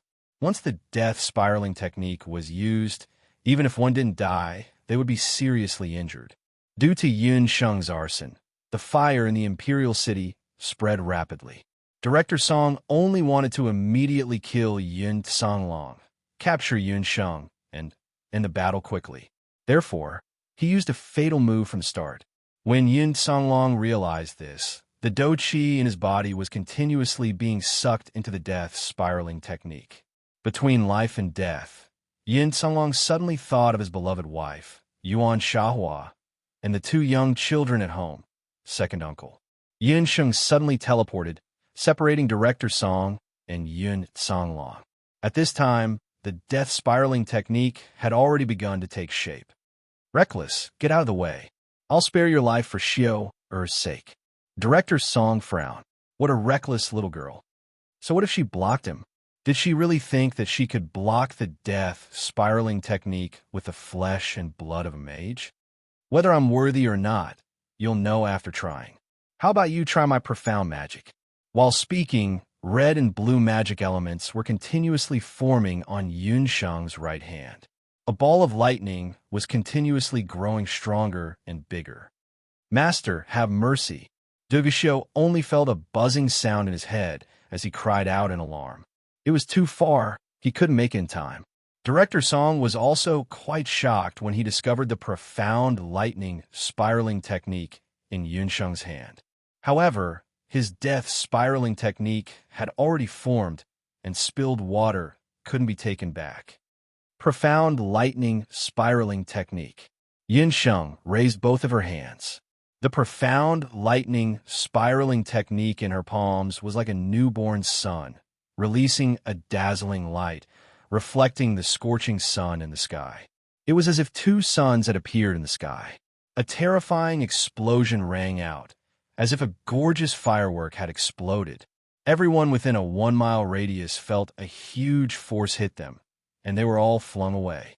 Even Director Song was forced to fall from the sky. Yin Songlong was severely injured. Yun Sheng was the closest to him and was the weakest. She felt an intense pain and felt as if her entire body was being torn apart. She fell straight down from the sky. Yun Sheng.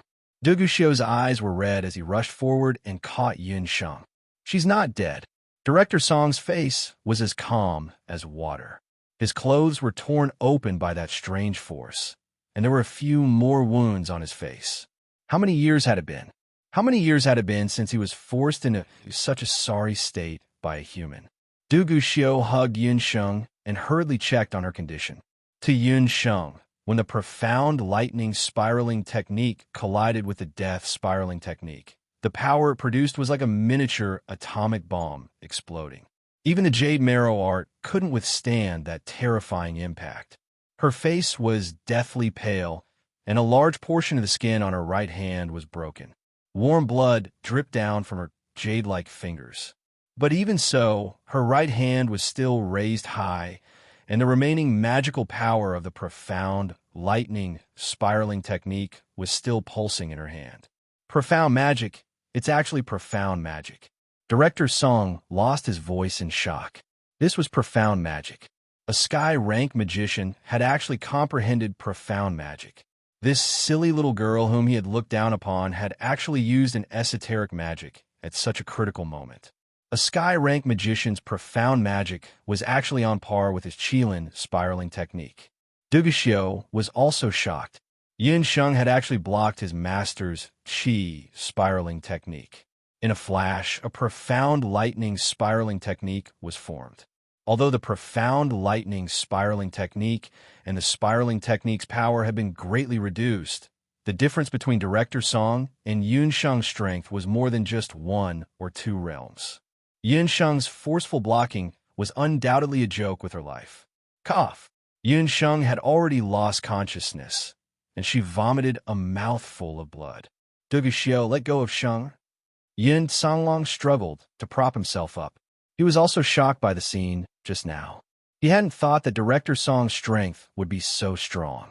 Just now, if Yin Sheng hadn't risked her life to go forward, he would have been torn to pieces by the death spiraling technique.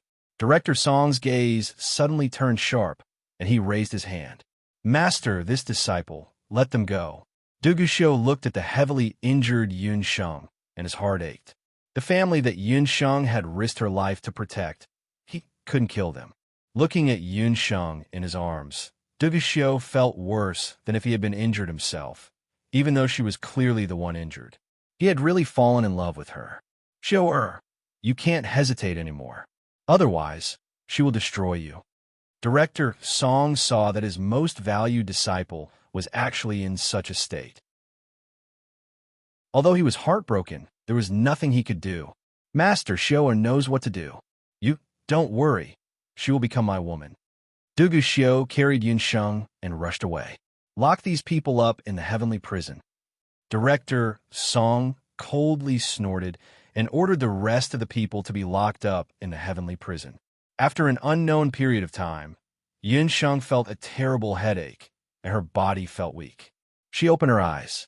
Her eyes stung a little, and the scene before she fainted slowly replayed in her mind. Profound magic. In order to save second uncle, she had used profound magic. The profound lightning vortex had collided with Director Song's battle spiraling technique, and she had been struck down. She had been seriously injured and fainted. Yun Sheng was shocked, and she remembered everything that had happened before she fainted. She hurriedly sat up and realized that the tattered clothes on her body had been changed. Because she had used the profound, lightning vortex, her severely injured hand had been bandaged. Below her was a spacious bed, and the surroundings were quiet. A golden-red curtain hung at the side, and the fragrance of expensive ambergris filled the entire room. "You're awake." The curtain moved, and Duguscio walked in. Today, Duguscio was a little different from usual. He did not wear a battle helmet, but wore a red robe with golden patterns. On the robe, there was only a loose belt, revealing his well-defined chest. This was the first time Duguscio had seen Yunsheng like this. The injured Yunsheng was also a little different from usual. Her face was pale, and there was a faint layer of mist in her eyes. The moment she saw Duguscio, her body subconsciously stiffened, and her face was full of resistance. Duguscio looked at Yunsheng darkly, as if he wanted to swallow her. Chapter 9:11. For the first time in his life, Duguscio had the urge to tear a woman to shreds and swallow her whole. He wanted to completely take her as his, and no one would be able to covet her. Duguscio violently tore apart Yunsheng's clothes. Suddenly, his arm went numb as if he had been hit by something. "Duguscio, let go of me. Otherwise, I will make you regret it for the rest of your life." Yunsheng sent a palm strike towards Duguscio. "Humph, you really did learn some strange martial arts. However, it's still too weak. It's like stopping an itch through your boots." Duguscio pressed down on Yunsheng's leg and lifted her up, fiercely throwing her onto the bed. Today, he had to obtain her no matter what. Duguscio had once thought that he could make Yunsheng accept him. However, he did not know that Yunsheng already hated him to the bones. Since that was the case, then don't blame him for using force. Bang, bang, bang.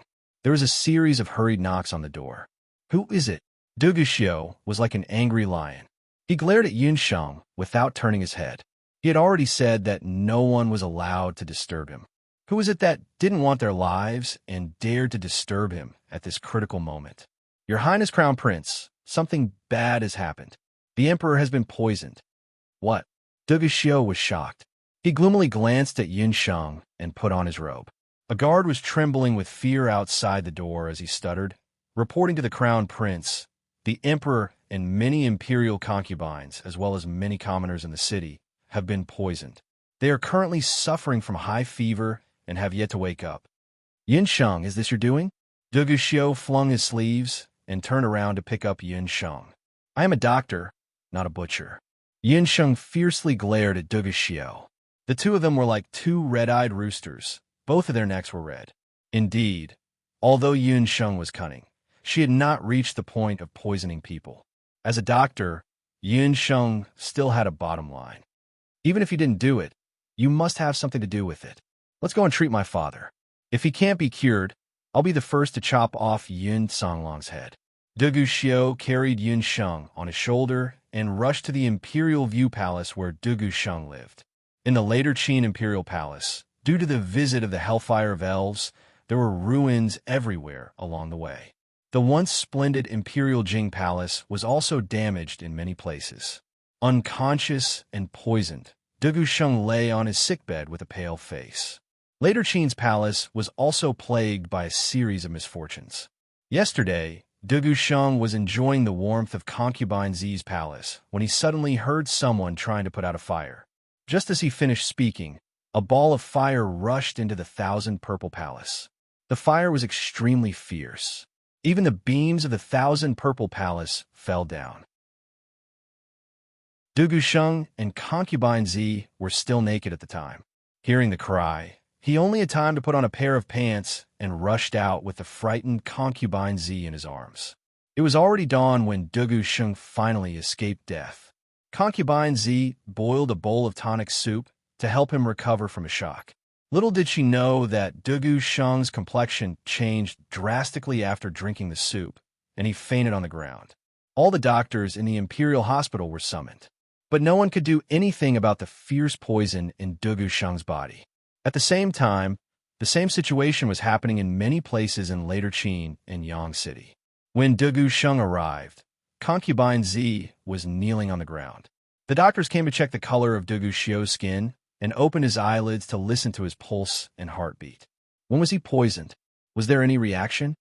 This morning, after drinking the soup concubine Z brought, His Highness fell unconscious, a maid on the side reported. How is His Majesty? Can the poison be cured? Green Empress saw the bitter faces of the doctors and whispered to each other. She was even more annoyed. Your Highness, His Majesty's poison is very strange. We've checked all the medical books, but couldn't find the cause. We have used medicine to suppress the poison, but the poison seems to have a life of its own. After devouring the medicine, it has become even more violent. The imperial physicians were all horrified. What he meant was that they were unable to treat this poison. Concubine Z, how dare you? Men, drag her out. Green Empress had always seen Concubine Z as a thorn in her side. Now that Dugu Sheng was poisoned, she could deal with her. Mercy, I don't know anything. Concubine Z was terrified. She didn't know why His Majesty was poisoned. Even an idiot can see that she didn't poison him. Or is Green Empress worse than an idiot? A taunting voice came in with Dugu Xiao. Sure. Quickly look at your imperial father. When Qing Empress saw Dugu Xiao, it was as if she had seen her pillar of support. However, when she saw that Dugu Xiao had actually come together with Yin Sheng, she was unable to vent her anger. Why did you bring this little bitch here? She killed Qing Xiang. Green Empress saw Yun Sheng and her eyes turned red. Mother, she's a doctor. I've never seen anyone better than her. Moreover, what she said was the truth. Imperial father wasn't the only one poisoned in the imperial palace. I believe that imperial concubine Z is also innocent. Dugu Xiao also loved and hated Yun Sheng. But there was one thing he couldn't deny. Dugu Xiao didn't know if Yun Sheng was the best doctor on the continent, but he was sure that her medical skills were the most amazing he had ever seen. Last time, when Yun Ba had been seriously injured, it was also Yun Sheng who had used a strange acupuncture technique to heal him. It was said that she was still in Tang Yuan and cured the poison Empress Tang Yuan. Dugu Xiao glanced at Yun Sheng. She knows how to save people. It's good enough that she didn't kill your father. Green Empress said bitterly. Yun Sheng snorted in her heart. Dugu Xiao must have been kicked in the head by a mule. She would never save Dugu Sheng. I heard that many people in the capital were poisoned. I'll let her test it on those people first. Imperial Mother, don't worry. Imperial Father will definitely be fine. Dugu Xiao's words caused the fury in Yun Sheng's heart to surge. Dugu Xiao, you're despicable. Yun Sheng could watch the later Qin Emperor die, but she would never watch the innocent people die. Yun Sheng, whom Dugu Xiao knew, was sometimes vicious and sometimes cunning. But the Xiantong she opened would hold free medical treatment every year. She would deliver medicine and see patients for free. Based on this, Dugu Xiao could be sure that Yin Sheng would not sit back and do nothing. Go to the city and bring some patients in, Dugu Xiao ordered. Wait, how can they be moved when they're seriously ill? Tell me where the poison is most serious, and I'll go there myself. If you don't agree, I won't treat them. Yin Sheng snorted. She just glanced at Dugu Xiao's face from afar, and a touch of surprise flashed across her eyes. Chapter 9:12. You're just a prisoner. How dare you bargain? His Majesty's life is at stake. You can't be so presumptuous. Qing Ho's face was red with anger. Nobles, generals, and ministers all have the guts. Whose life is not a life? Or are you saying that there are so many imperial physicians here that you can't even afford to waste an hour? I'm presumptuous because I have the ability. I'll be honest. I'm the only one who can cure Dugu Sheng's poison. Whether you want to treat him or not, Qing Ho, you should consider it carefully. Yun Sheng sneered, her eyes full of disdain. She was mocking Qing Ho for not caring about the lives of the people and mocking the later Qing doctors for their incompetence. Her words made Qing Ho's face turn red. You bitch. The more Qing Ho looked at Yun Sheng, the more she found her an eyesore. Her long nails reached for Yun Sheng's face. Mother, I'll take her away. Dugu Xiao pulled Qing Ho away, glanced at Yun Sheng, and walked up to her. He grabbed her wrist and dragged her out of the palace, ignoring Qing Ho's clamor. Duguxiu walked all the way to the outskirts of the imperial city before stopping. Yin Sheng, you better not try to escape. Yin, Songlong, Dongwang Linger, and a group of hunters are in my hands. If you dare to escape, I'll kill one person every hour. Duguxiu lowered his voice and whispered in Yun Sheng's ear. Duguxiu was very alert. This poisoning incident was not so simple. It must have something to do with the Dongchuan incident and Yun Songlong's rescue. After saying that, he stuffed Yun Sheng into the carriage. He rode on a horse and followed the carriage to Fengdu, the place where the poison was the most serious. This time, Duguxiu was right. The poisoning incident in Fengdu was indeed related to Yun Sheng. To be more precise, it was related to the continent's elite magician camp. Yun Sheng had only glanced at Duguxiu, and his complexion and condition looked no different from that of a normal poison patient. But according to the imperial physicians, this poison was special. Yun Sheng's understanding of poisons was much less than that of herbs. However, among all the poisons in the world, there weren't many that could devour the power of a pill and turn it into poison. Yun Sheng called this poison a living poison. Poisons were also divided into several types. The so-called deadly poisons were just ordinary poisons. As for the so-called living poison, it was something that could not be directly cured by medicinal pills. For a poison like this, let alone the later Qin imperial physicians, even if the experts from the Medicine Emperor Pavilion were here, they wouldn't be able to tell what was wrong with it. This was because this poison could only be concocted by Master Shi Huang and his personal disciple, Abandon. As for Yun Sheng, she had seen this poison before because she was good friends with Qi. She recognized it at a glance. Coincidentally, Yun Sheng also knew how to treat this poison. She was certain that it wasn't a coincidence that this poison appeared in later Qin. The Dark Gold instructors must have learned that she was trapped in later Qin and came to rescue her. Only someone like Master Shi Huang, who didn't play by the rules, would poison the later Qin imperial palace in Yangdu to save people. The carriage sped past and stopped on a street in later Qin. Yun Sheng jumped off the carriage, and Duguxiu stopped his horse. Looking over, Yun Sheng and Duguxiu both frowned. They didn't expect there to be such a place in later Qin's imperial capital. Overgrown weeds, dilapidated houses, and a group of sallow and emaciated children surrounded the carriage with bare feet. Not far away, some people were lying on the ground, moaning in pain. This area was located in the old district of later Qin, commonly known as the Rebel Village. There were no medical centers and no money to hire a doctor, so this was the place with the most severe poisoning in later Qin. Nearly half of the people on this street had been poisoned. Get out of the way, don't be rude. You rebels, get out of the way when you see the Crown Prince. The guards of later Qin were afraid that these filthy people would anger the Crown Prince, so they pulled out their swords and slashed at the nearest child. Puff! A small stone hit the saber. The guard felt a tremor in his hand, and the sword fell out of his hand and rolled to the ground. Duguxiu, as the Crown Prince, this is the first time you've seen such a situation. Corpses are still everywhere under the feet of the Emperor. A guard with a sword actually slashed at a child. Later Qin really deserves to be called the most powerful country. Yun Sheng sneered and jumped off the carriage.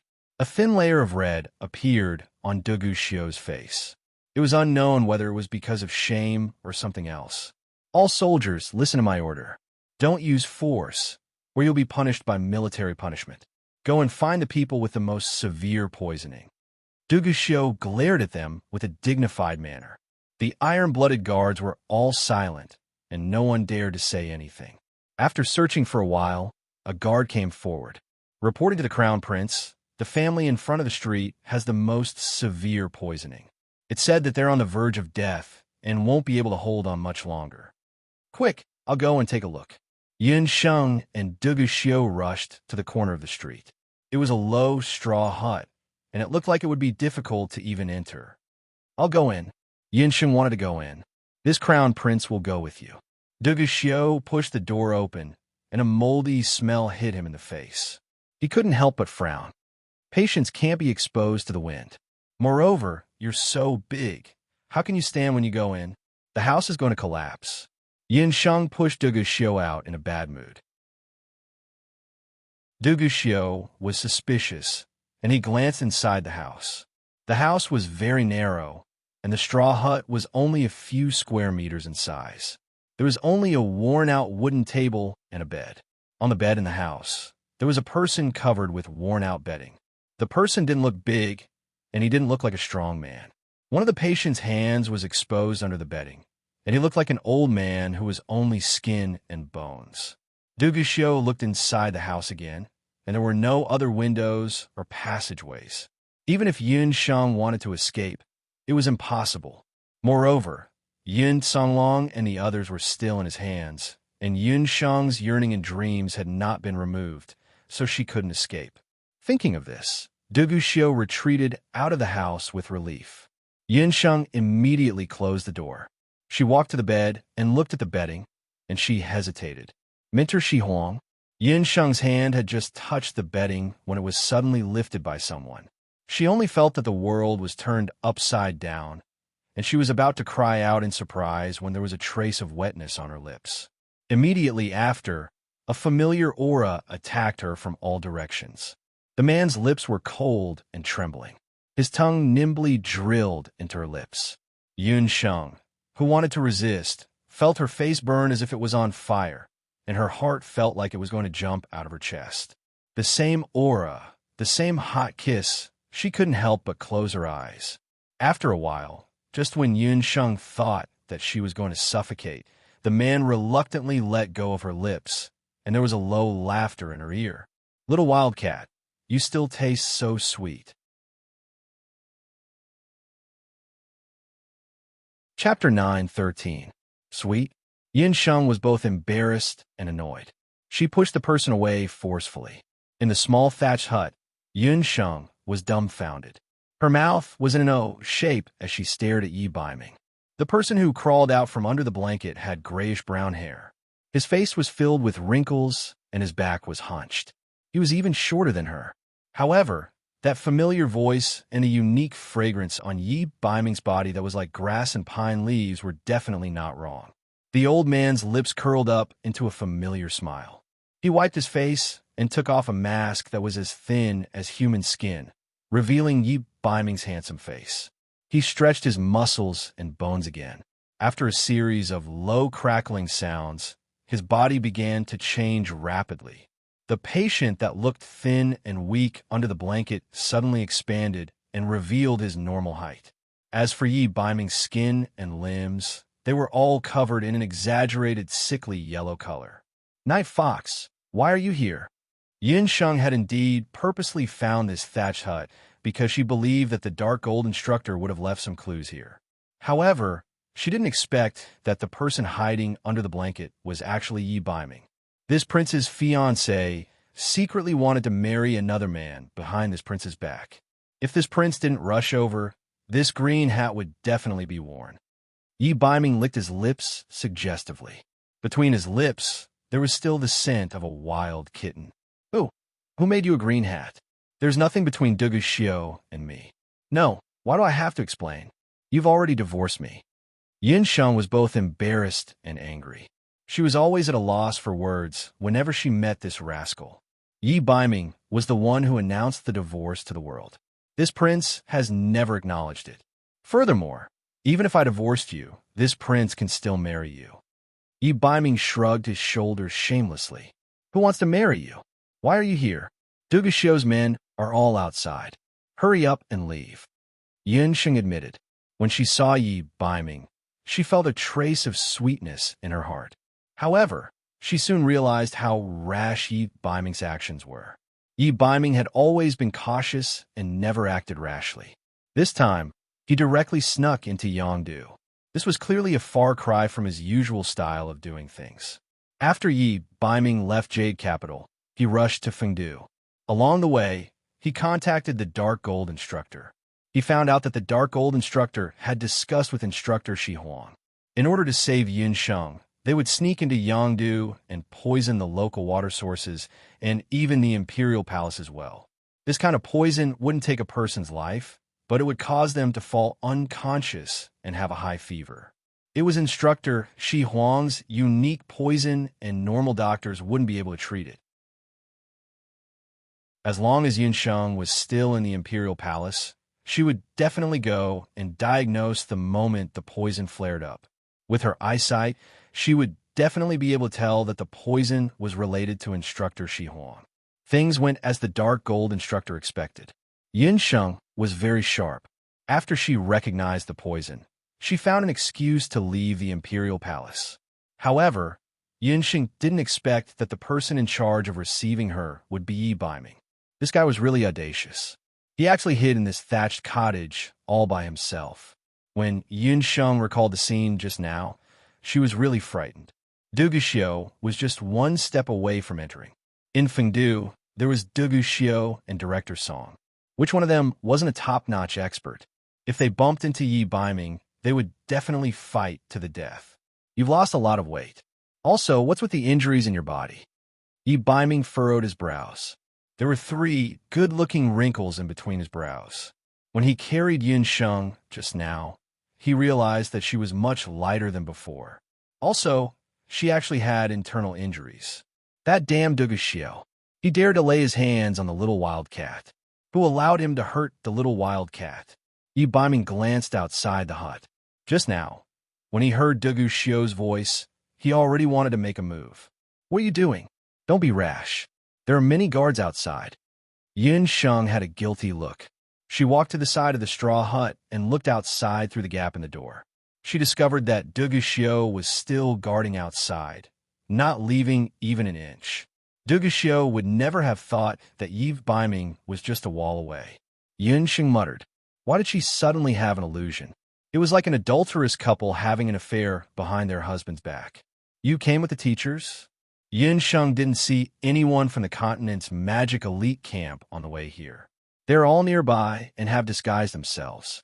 As long as you appear, they will coordinate with you and leave this place. Yi Baiming was constantly paying attention to the movements outside. Du Guxiu had brought the blood iron warriors. Yi Baiming was confident that he could block Du Guxiu. The others could kill the blood iron warriors, so it wouldn't be difficult for them to escape.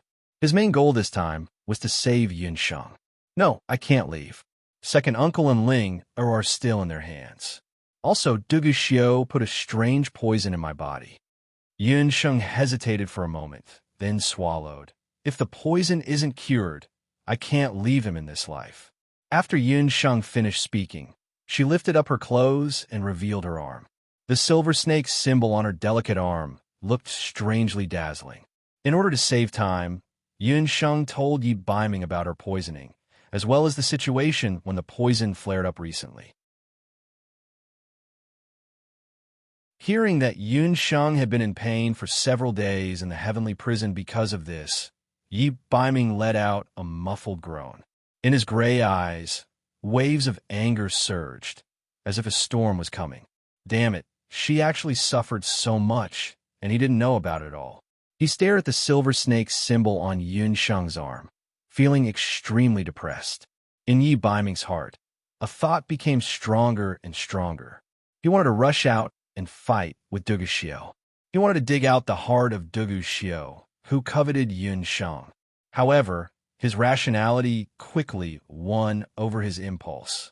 In a situation where he didn't have absolute confidence in subduing Du Guxiu, any rash actions could lead to a huge loss. So I can't leave. You should leave with the teachers first. Yangdou isn't a place where you can stay for long. Furthermore, Yi Chengtian is still looking for you. I can handle the matters here alone. Yunsheng persuaded Yi Baiming. She knew how difficult Yi Baiming's current situation was. She didn't want to add any more difficulties to him at this time. Yi Baiming remained silent for a moment. Then he stretched out his long arms and unexpectedly hugged Yunsheng. Yunsheng wasn't prepared and bumped into his hard chest. Because they were so close, with only a layer of clothes between them, she could feel the unique masculine aura of the man. She could even hear Yi Baiming's steady and powerful heartbeat. In the straw hut, the temperature suddenly rose by a few degrees. Yunsheng only felt that it was difficult for her to breathe again. Yi Baiming's firm chin rested on her forehead. His voice was low and slightly hoarse. Little wildcat, in front of me, you don't have to force yourself. If you're tired, I'm here for you. Sweet Dead, 2333. Chapter 9:14. Yi Baiming's words, accompanied by a strong heartbeat, seemed to be branded in Yun Sheng's heart. Everything was with him. Everything was with him. Yun Sheng couldn't remember if anyone had ever said such words to her. After being reborn in the boundless land, Yun Sheng had been born with memories. Psychologically, she had always been a mature woman in her 30s. But because her parents had been separated since she was young, and her father had been drunk all year round due to his drug addiction, Yun Sheng didn't have a childhood. She carried too much burden at a young age. But even before being reborn, Yun Sheng didn't have a childhood to speak of. Her parents had passed away early, and under the care of her elderly grandfather, she only remembered that her grandfather had taught her all kinds of medicinal herbs and the various teachings that the descendants of the Yin family should follow.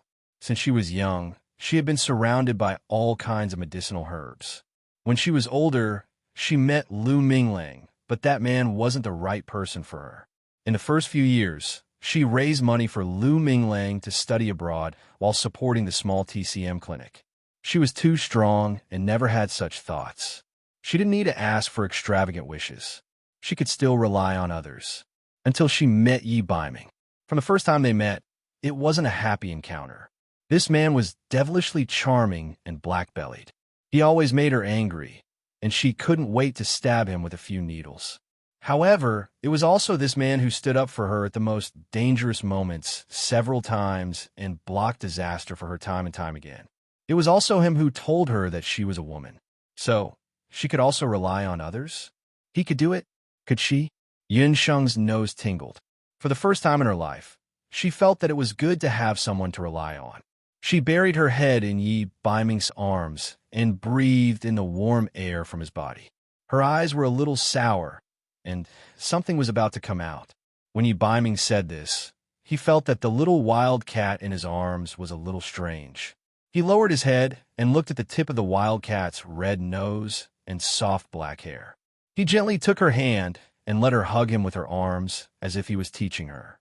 Yun Sheng's movements were very stiff, but she didn't resist, until her arm wrapped around Yi Baiming's waist. The man's hard and elastic muscles filled her arm bit by bit, and a part of her heart was also filled bit by bit. A quarter of an hour later, the two of them were still in the same position. You should go. Yun Sheng's voice had an indescribable meaning. It was soft and carried a woman's tone that he had never heard before. If you don't leave, I won't leave either. If you enter the palace, I will accompany you. Since he had already found Yun Sheng, Yi Baiming would not allow her to be alone with Dugu Xiu. He would not allow his woman to be alone with Dugu Xiu in the same room. Yi Baiming was very domineering. Dugu Xiu was a temperamental person, but his coveting of Yun Sheng was not something that happened overnight. He had to accompany Yun Sheng. Even if the Qin Palace was a place of tigers and wolves later Qin, Yi Baiming would not hesitate to barge in. No, the palace is too dangerous. Yun Sheng glared at Yi Baiming. Yun Sheng still wanted to say something, but at this moment, outside the thatched hut, there was a knock on the door. Yun Sheng, how's the treatment? Dugu Xiu waited for a while, but there was no movement in the hut. He knocked on the door and was about to open it. The door of the thatched hut suddenly opened. Yun Sheng's face was a little red, and beside her was a haggard old man. The old man looked like he was breathing in less than he was exhaling, and he looked like he was going to die at any moment. This old man's illness is very similar to Dugu Sheng's.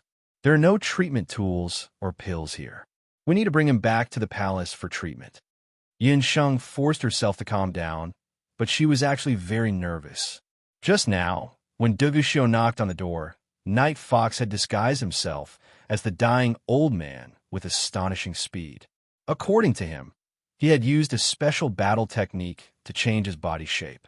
As for the disguise tools on him, they were all provided by teacher Shi Huang, so there was no chance of anything going wrong.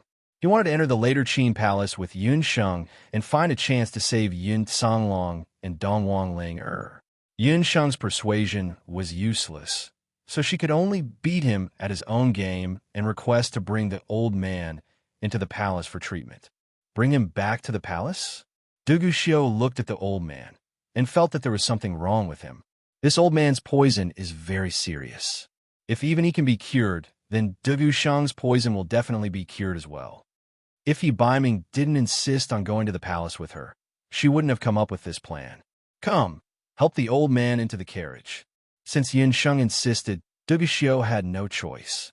When the carriage was pulled over, the old man, who hadn't moved at all until now, seemed to have caught his breath. His eyelids twitched. Oh, I'm used to being poor. I haven't been in a carriage for most of my life. Whenever I sit in a carriage, I feel nauseous.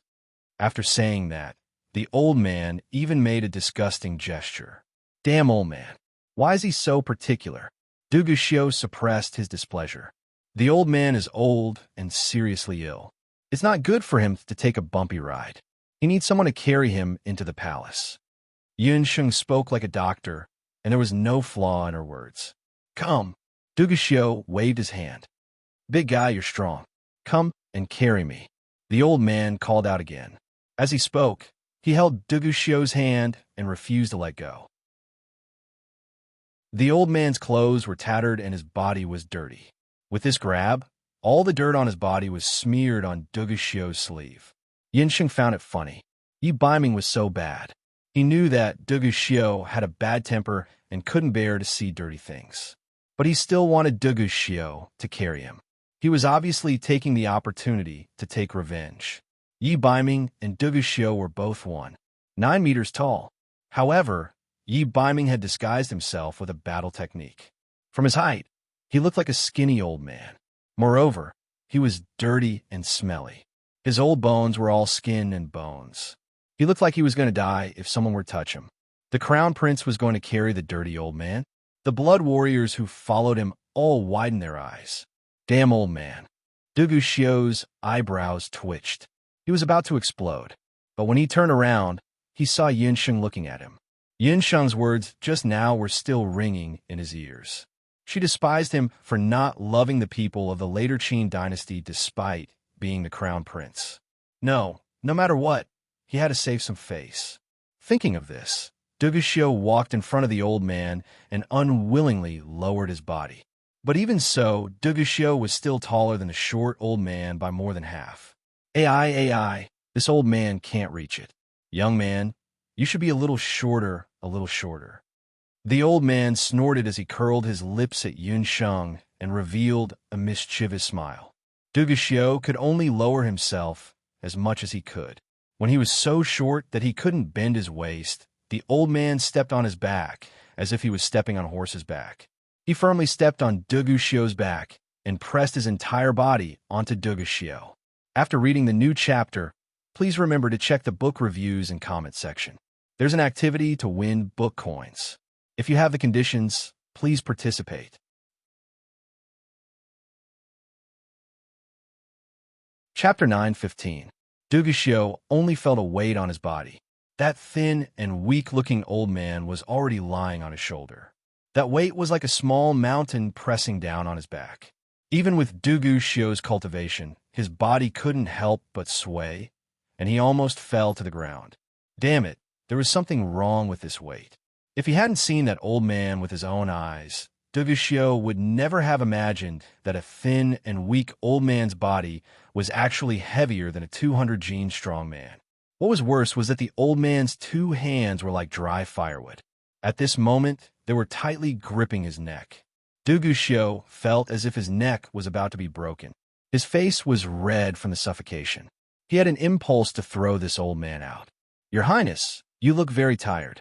This is a sign of kidney deficiency. A doctor has the heart of a parent. I've already advised you that there are hundreds of women in the crown prince residence, so you can't overwork yourself. Yin Sheng moaned and groaned. What she meant was that Duguxiu was overworking himself at night and couldn't even carry an old man. Those iron blood guards thought about the group of women in the crown prince residence, and then looked at the crown prince, whose lower body was obviously unstable. The corners of their mouths were twitching nonstop, and their expressions when they looked at Duguxiu were wonderful. "Shut up, damned woman. Let's go back to the palace." Duguxiu cursed in his heart. On the other side, Yi Baiming, who was disguised as an old man, was smiling like a chrysanthemum flower on his wrinkled face. Although Yi Baiming didn't use fighting energy, that step and pinch just now was very ingenious and made Duguxiu suffer a loss. "Duguxiu, you dare to touch this prince's woman? If I don't kill you, then this prince isn't Yi Baiming." Duguxiu's face turned purple from the choking, and he walked step by step, carrying the old man on his back towards the palace. The Iron Blood Guards protected Duguxiu, and Yunsheng followed behind them, all the way to the palace. After they walked far away, a few people peeked out from a few inconspicuous corners of the street. "What's going on? Why didn't Dark North Lord save Yunsheng? Instead, he went back with Duguxiu." The few people who were hiding in the dark were the mentors of the Continental Magic Elite Camp, Gufeng, and the others.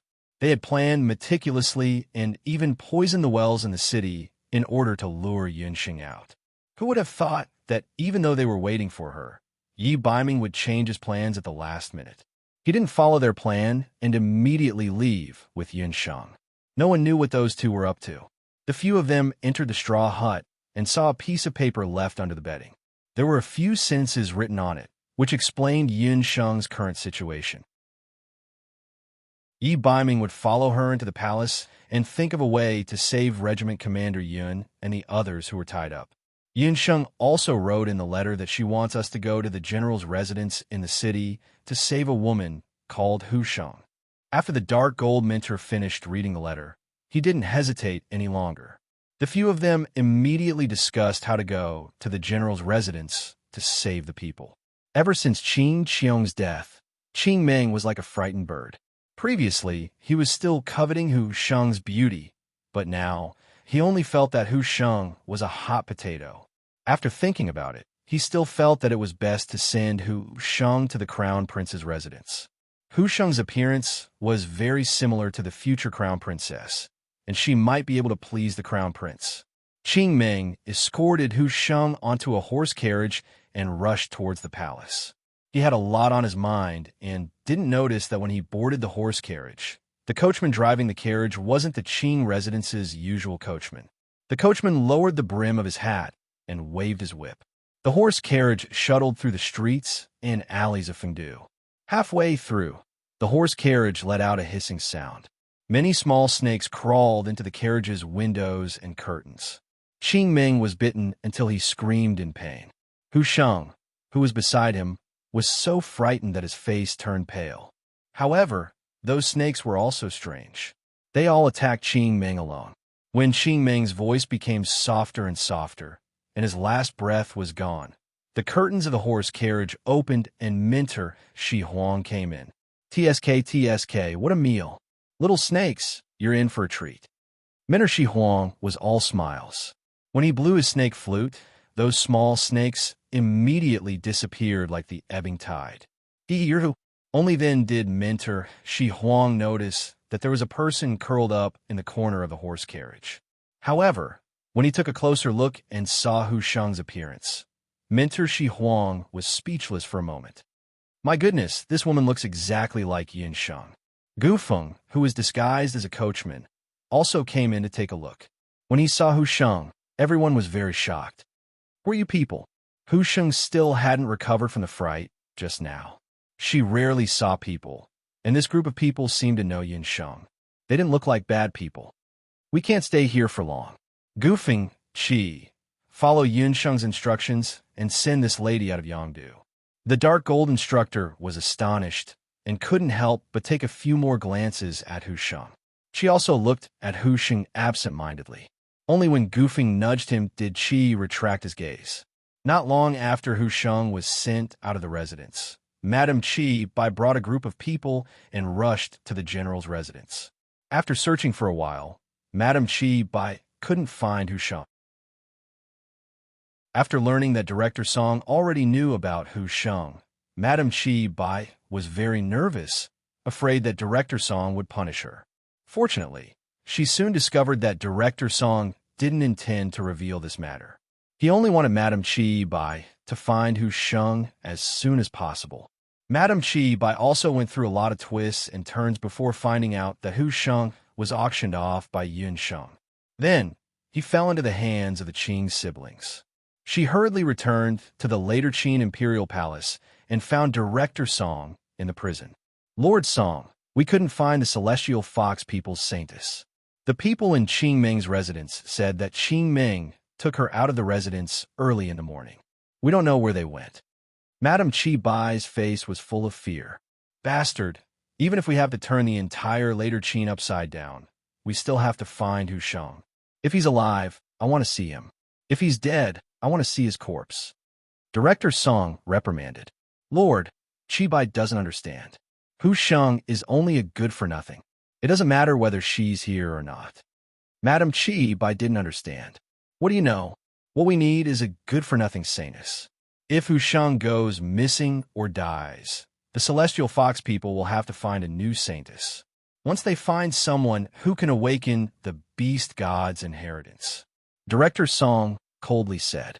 The celestial fox tribe had declined for many years. Most of the beast clans had already forgotten how powerful they were. However, Director Song was born in the Black Chelan tribe. The Black Chelan tribe was different from the other Bakar orcs.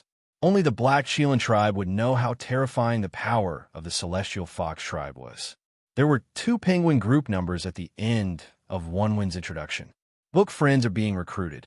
The holidays have ended. Work and study have been hard. Geo. Chapter 916. Sir Song, you're worrying too much. The Celestial Fox clan has already declined. It's been nearly 1,000 years since anyone was able to awaken the beast god's inheritance. With Hu Sheng's disappearance, the one most likely to inherit the position of Holy Maiden is Hu Linglong. She doesn't have the ability to inherit the beast god's legacy. Madame Chi Bai was very disdainful when she mentioned this matter. A large part of the reason why she and Hu Linglong could become good friends was because she felt superior in front of Hu Linglong. The Ba Serpent tribe was still a bit stronger than the Celestial Fox people. The people of the 8 wilderness beast clans all knew that not long ago, the heirs of the 8 major beast clans had risked their lives to enter the bloody sky metropolis beast world. The people of the other 8 major beast clans had all obtained their own Beast King blood crystals. As long as they brought the Beast King blood crystals back to their clans, the beast god would truly awaken. The day when the descendants of the beast clans obtained the beast god's inheritance would be just around the corner. Only the Celestial Fox people didn't obtain the Celestial Fox blood crystals. The Celestial Fox people who didn't obtain the beast god's inheritance were the weakest existences even among the lower beast clans. They were like trees without roots and flames without a source, unable to reach the apex. In the next Bawang competition, needless to say, the Celestial Fox people would be at the bottom again. Director Song had some impression of Hu Linglong. This woman was cunning and blinded by greed, but she didn't have much ability. This kind of person, as long as a little temptation was given, was easier to control than Hu Sheng, who didn't know the ways of the world. Since we can't find Hu Sheng, we'll spread the news that she was trapped in the Big Dipper auction and was bought by a human aristocrat.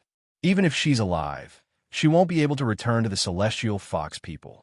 Director Song's face darkened. When Madame Chi Bai heard this, she was slightly startled. A chill rose from the bottom of her heart. Director Song's intentions were truly vicious. As the saintess of the Celestial Fox people, Hu Sheng was bought at a human's auction. This meant that, in this way, even if Hu Sheng did not die and was sent back to the Celestial Fox people, what awaited her was only a cruel execution according to the clan's rules. Yes, Chi Bai will do it right away. Chi Bai felt a chill in her heart. Chi Bai was just about to leave. Ba, sinister and cunning, lowly and thick-skinned, male beast, female beast. Exaggerated curses drilled into Director Song and Chi Bai's ears. S-Lord Song, what is this? Madame Chi Bai turned around and saw a pink egg locked up in the prison. The egg's appearance was very strange. It had a pair of wings and was slightly bigger than a baby. Its two wings were hung upside down in the cell by 7 or 8 black iron chains. For the past few days, Director Song had been in prison. Chibai thought that it was because of the prison break last time. Who knew that he was actually interrogating this oddly shaped egg? It turned out that a few days ago, Devushio brought the puffed egg back to Yongdo. In order to prevent the puffed egg from causing trouble, he directly threw the puffed egg to Director Song, saying that he picked it up on the way back. First, he had to investigate the egg's origin. If he couldn't, then Director Song could do whatever he wanted with it. Director Song could conclude that the puffed egg was a type of magical beast. However, even after looking through all the information at hand, he still couldn't figure out what type of magical beast this egg was. Ba, snake spirit woman, you're the one who's a plaything. Ba is an invincible egg that everyone loves. Ba need to find its beloved owner. This place is smelly and dark. The puffed egg began to howl again. This howl was like a demonic sound that pierced through one's mind. Even though Director Song's cultivation wasn't bad, he still felt dizzy and had no choice but to withdraw from the prison with Chi Bailu. Lord Song, that egg is too strange. In my opinion, its owner must be a hidden summoner. It's better to deal with it as soon as possible. Chi Bailu shivered when she thought of that terrifying demonic sound brainwashing. No, we have to keep it. I suspect that it's a descendant of some ancient magical beast. It might even have a longer history than the Bakura orcs. Director Song was somewhat afraid of the existence of the puffed egg. He decided to bring the puffed egg back to the Ba Huang continent. The puffed egg had an owner. This proved that it must be his summoner's summoned beast. However, its rank and species were unknown. Every time Director Song wanted to interrogate it, the puffed egg would howl. Director Song couldn't resist the demonic sound brainwashing and had no choice but to give up. Not only that, the puffed egg's strength was incomparably great. 1 or 2 black iron chains couldn't restrain it at all, not to mention those prison guards who couldn't even get close to it. Director Song even tried to use a magic seal to control the puffed egg. However, what made him even more baffled was that the puffed egg completely ignored the magic seal. After Director Song discovered this secret, the shock in his heart was unimaginable. Director Song had been roaming the Boundless Continent and the Ba Huang continent for many years, but he had never seen a magical beast or a human that could ignore a magic seal. Director Song was curious. He didn't know where Xiao got this strange egg, but at the same time, he was indescribably surprised. He thought that he had discovered an existence that might be superior to humans and Bakura orcs.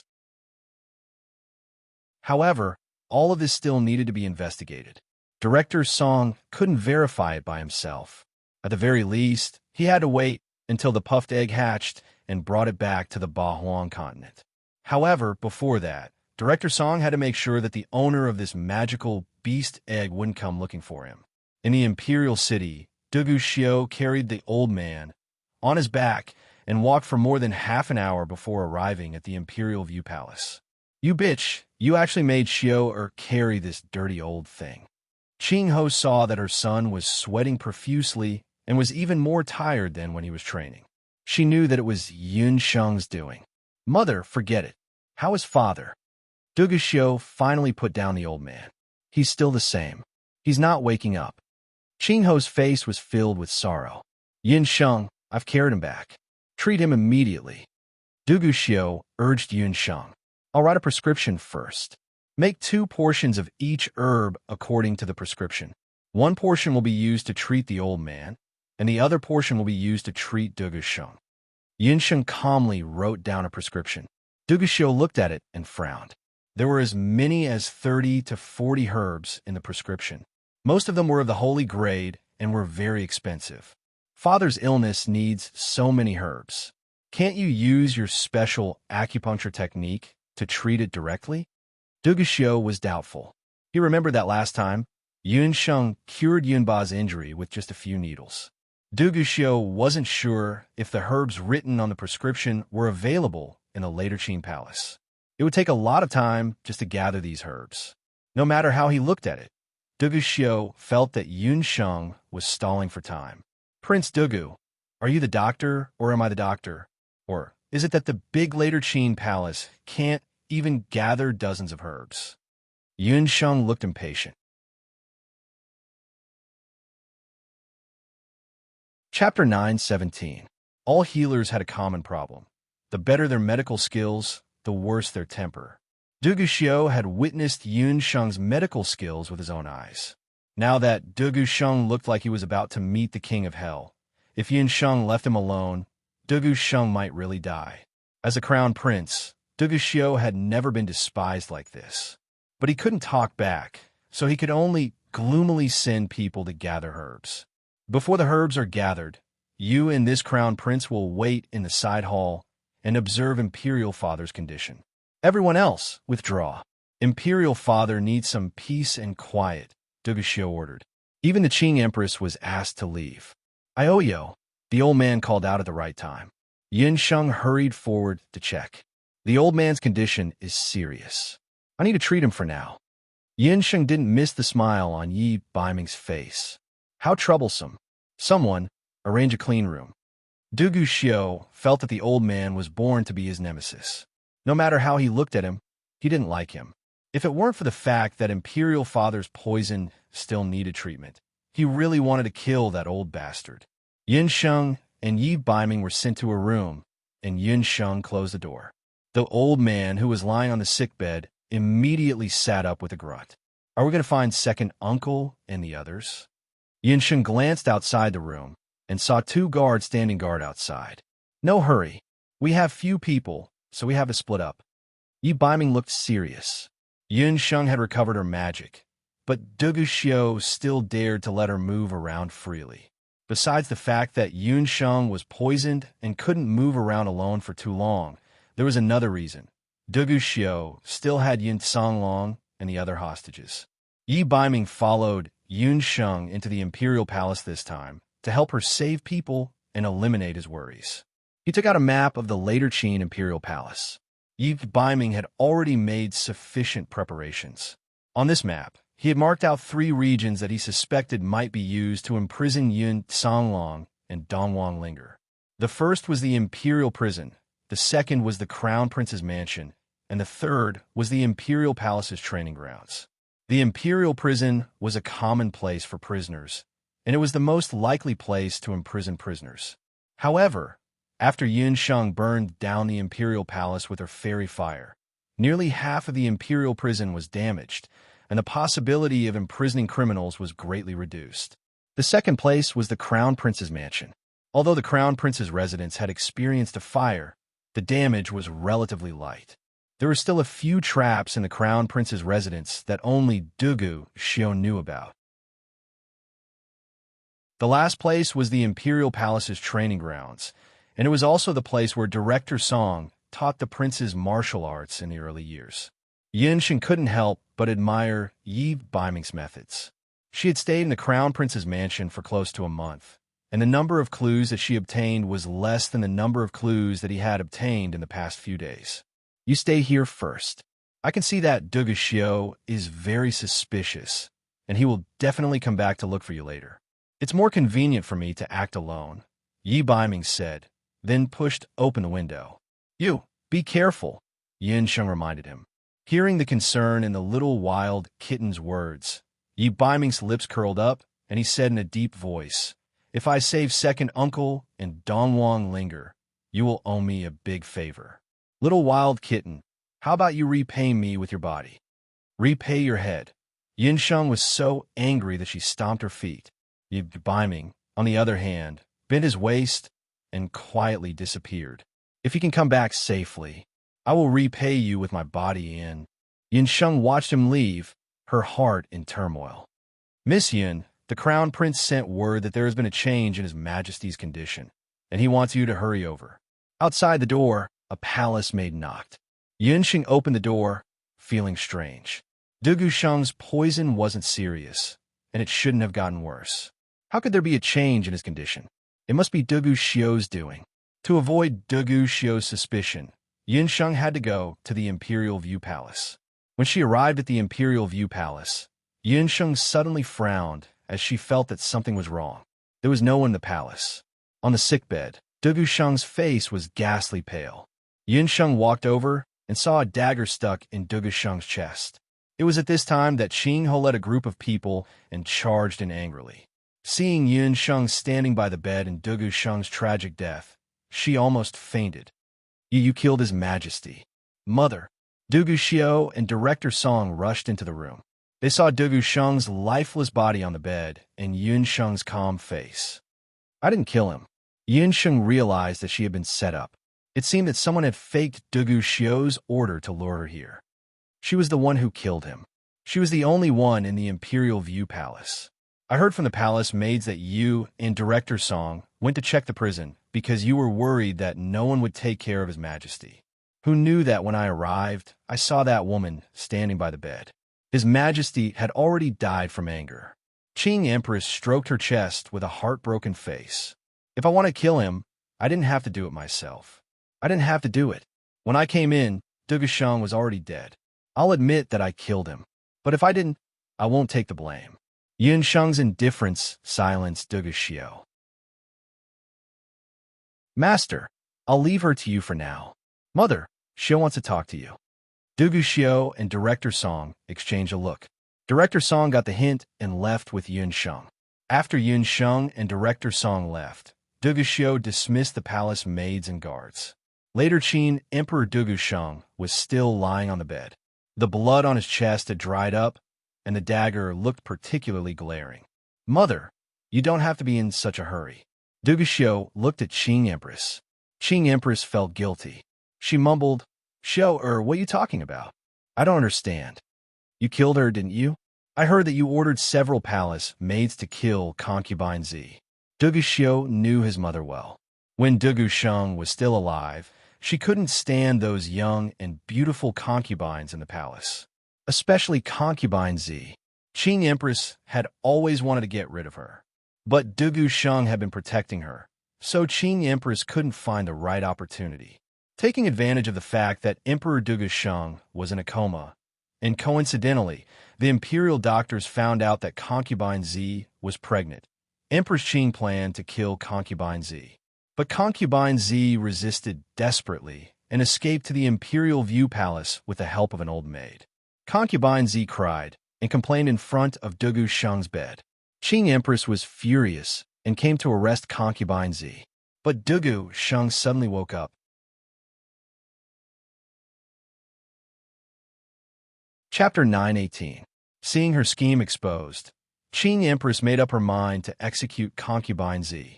Unexpectedly, Dugu Sheng scolded Qing Empress. Qing Ling, you vicious woman, don't think you can do whatever you want just because I made Xiao the crown prince. You've killed so many of my women over the years. Concubine Z is my favorite. This time, I won't let you harm her and her son. Once I recover, the first thing I'll do is to depose you. Empress Qing was so angry that she almost choked. She said with jealousy, Your Majesty, you said that imperial concubine Z is your beloved? Haha, back then, when you doted on me, you clearly told me that I was the one you loved the most. Qingling, how can you compare to concubine Z? She's from a noble house. What about you? You're just a lowly maid. Back then, I was bewitched by your beauty. That's why I took advantage of you when I was drunk. I've doted on you and the Qing clan over the years, but you're still not satisfied. Dugu Sheng had long lost his love for Qing Empress. The reason why he still kept the Green Empress position as Empress was partly because of Dugu Xiao. Ha ha ha, what a heartless Dugu Sheng. Well, I've gotten over it. Thanks to your Majesty, Xiao and I have been able to live smoothly these years. Since your Majesty wants to depose me, I might as well tell you something. Qing Empress was so angry that she laughed. Madness flashed across her enchanting eyes. Xiao isn't your son.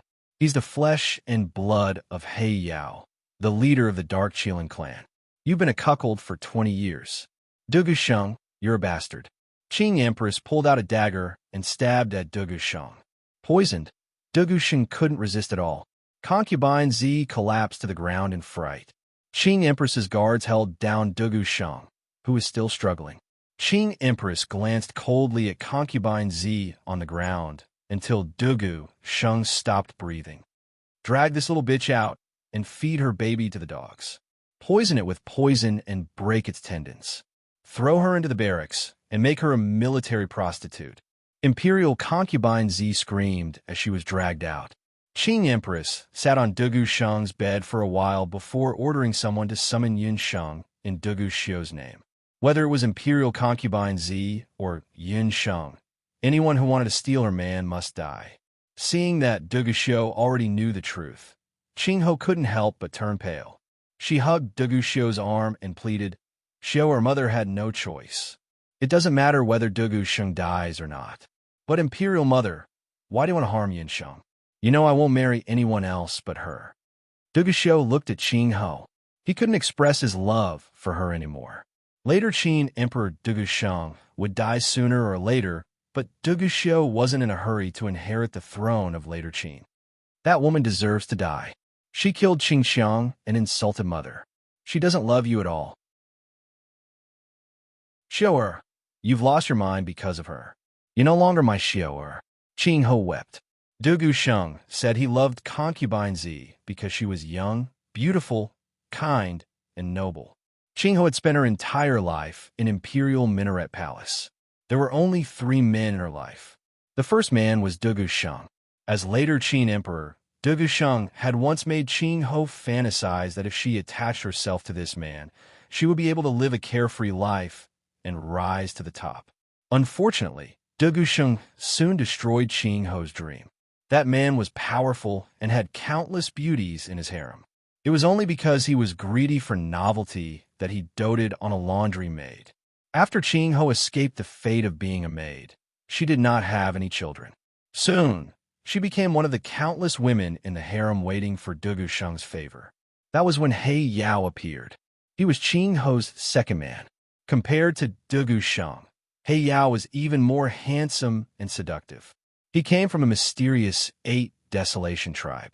His cultivation was amazing, and he had a strong body. He just happened to need a woman to pass on his heirs and plant his pawns on the boundless. Qing Ho and He Yao hit it off and fell in love with him. But He Yao disappointed her again. When she gave birth to Dugu Xiu, He Yao brought another woman with him. That woman was even more beautiful than her, and He Yao was even more infatuated with her. That woman was Empress Li of Zhou State. After He Yao received Li, even though it was just a short 7 days, he doted on her and even took her to Bloody Sky metropolis Jie to pay respect to the ancestors of the Black Qilin race. Empress Li also had He Yao's heirs. In the end, He Yao returned to 8 Desolation Continent and never returned. Qing Ho's last shred of fantasy towards men was also shattered. Since then, Qing Ho was obsessed with politics. She used Dugu Xiu's powerful Dark Qilin talents to rise above the many concubines and princes of later Qin and become the Empress of later Qin. She also helped the Qin clan rise to prominence and become a famous clan in later Qin. She took charge of the harem and secretly executed the disobedient concubines and court ladies. No one dared to mock her background in front of her again. However, Qing Ho didn't expect Dugu Sheng to dig up her past after so many years and mock her as a lowly woman. Dugu Sheng's every word was like a whip lashing at Blue Empress's heart. Had she never been young, pure, and kind? She rose from a maid to the position of Empress. It was this damned court that made her lose her initial innocence. None of that mattered anymore. Whether it was Dugu Sheng or He Yao, these people had become the past in Blue Empress life. Her only hope now was Dugu Xiu. Only her bloodline, Dugu Xiu, would never betray her. But once again, Qing Ho found that she was wrong. At this moment, the son that he had painstakingly raised for nearly 20 years, Dugu Xiu, was questioning him with a hateful tone. He was questioning him for another woman, a similarly young and beautiful woman. That woman deserves to die, even more than Consort Z. Xiu, she didn't even spare you a glance. I can't bear to see you suffer like this. Qing Ho was terrified. She clutched Dugu Xiu's sleeve like a helpless child. Mother, do you still not understand? She has never seduced me. It was me who was willing to draw a circle around her and imprison her by my side. Mother, I'm so disappointed in you. From now on, you will live in the cold palace." Duguxiu pulled his sleeve away, his heart empty. He couldn't tell if it was disappointment or coldness. Everyone thought that the deposed crown prince of Zhou State, Yi Baiming, was pitiful, but no one knew that he, Duguxiu, was the truly pitiful one. The woman he loved didn't love him back. His so-called parents wanted to use him. What was left of him? Dejected, Duguxiu sat by the bed, looking at Dugu Sheng's dead body. He was emotionless, like a wooden statue. Chapter 919. Outside Imperial View Palace, Director Song was escorting Yun Sheng. "You're quite calm. Aren't you afraid that Empress Qing will really take your life?" Director Song had never seen such a woman who could remain so calm in the face of such a dangerous situation. "You and I both know who killed her." Yun Sheng recognized the road and realized that Director Song was bringing her to the palace's training field. Could it be that second uncle and the rest were also imprisoned in the training field? Yun Sheng couldn't help but feel anxious. Yi Baiming had listed 3 possible places where second uncle and the rest could be imprisoned, and the training field was one of them. Right now, she didn't know where he had gone first. If Director Song brought her to the training field at this time and bumped into Yi Baiming, it would be terrible. Yun Sheng was secretly anxious, thinking about how to lure Director Song away. Previously, Director Song didn't understand why Duguxiu was so infatuated with Yun Sheng. However, after interacting with Yun Sheng a few times, he realized that this woman wasn't ordinary. Not only did she have amazing talent in magic, but her temperament was also different. This woman was at most 15 or 16 years old. But in terms of thinking, she was comparable to an elder like Director Song who had experienced the vicissitudes of life. He really didn't know what kind of family could raise such a woman. Duguxiu was relentless in his pursuit of her, but she didn't care at all. Just now in Imperial View Palace, she also calmly dealt with the framing. Yun Sheng, this person, could be said to be flawless. The more it was like this, the more Director Song sighed. On one hand, he wanted to bring Yun Sheng and Duguxiu together. But on the other hand, he was worried that Yun Sheng would have too much influence on Duguxiu and even cause him to break away from the Black Qilin clan's control. Along the way, Yun Sheng still wanted to stall for time and talk to him about other things. However, Director Song was very cautious and didn't want to say a word to her. He only escorted Yun Sheng forward. Just as the two of them arrived at the training field, outside the training field, there were already people lying all over the place. Not good. Director Song saw this and grabbed Yun Sheng with one hand before rushing into the training field. He saw that the training field was already empty. Director Song grabbed a guard who was still breathing. The guard was still breathing. He spat out a few words. "Zhou State. Zhou State's Baiming King." Director Song's eyes almost spat fire. "Yun Sheng, you're the one behind this." "It's her." Yi Baiming arrived in Later Qin a long time ago. He saved Yun Songlong and the others a quarter of an hour ago. Hei Linlin suddenly appeared. Her arm was injured and her aura was chaotic. It seemed that she had just fought with someone. She rolled her eyes at Yun Sheng, walked to Director Song's side, and whispered into his ear. After Yi Baiming left Zhou State, Hei Linlin was angry and chased after him. When she rushed to Later Qin's palace, she happened to see Yi Baiming saving Yun Songlong and the others. Hei Linlin had a direct confrontation with him and was injured by Yi Baiming. "What? Yi Baiming actually fought with you? Does he know your identity?" Director Song had watched Hei Linlin grow up and had always treated her as his own daughter. "He knows my identity, but he still refuses to marry me. It's all because of this woman." Hei Linlin was angry and resentful after being injured by Yi Baiming. She pushed all the blame to Yun Sheng. Earlier on, the patriarch of the Hei Yao clan and Director Song wanted Hei Linlin and Duguxiu to be a couple. Unfortunately, one of them was in love with Yun Sheng, while the other was infatuated with Yi Baiming. Director Song only gave up when he saw that a forced melon wouldn't be sweet. However, he didn't expect Yi Baiming to still attack and even injure Hei Linlin after knowing that she was his sister. This made Director Song very angry. Yi Baiming's actions were clearly provoking the Black Qilin clan. Yunsheng secretly broke out in cold sweat when she saw this. The Night Fox had succeeded. There's no time to lose. I'll immediately order people to seal off the entire city. There are dozens of them, so it won't be easy for them to escape. Director Song immediately went to deploy people. Uncle Song, why go through so much trouble? Yang City is so big. It's too difficult to find dozens of people. In my opinion, why don't we just lure him out? This woman is the best bait. He Linlin glanced at Yun Sheng with a ruthless expression. I'm afraid that won't work. Xiaoer won't agree to it. Director Song shook his head.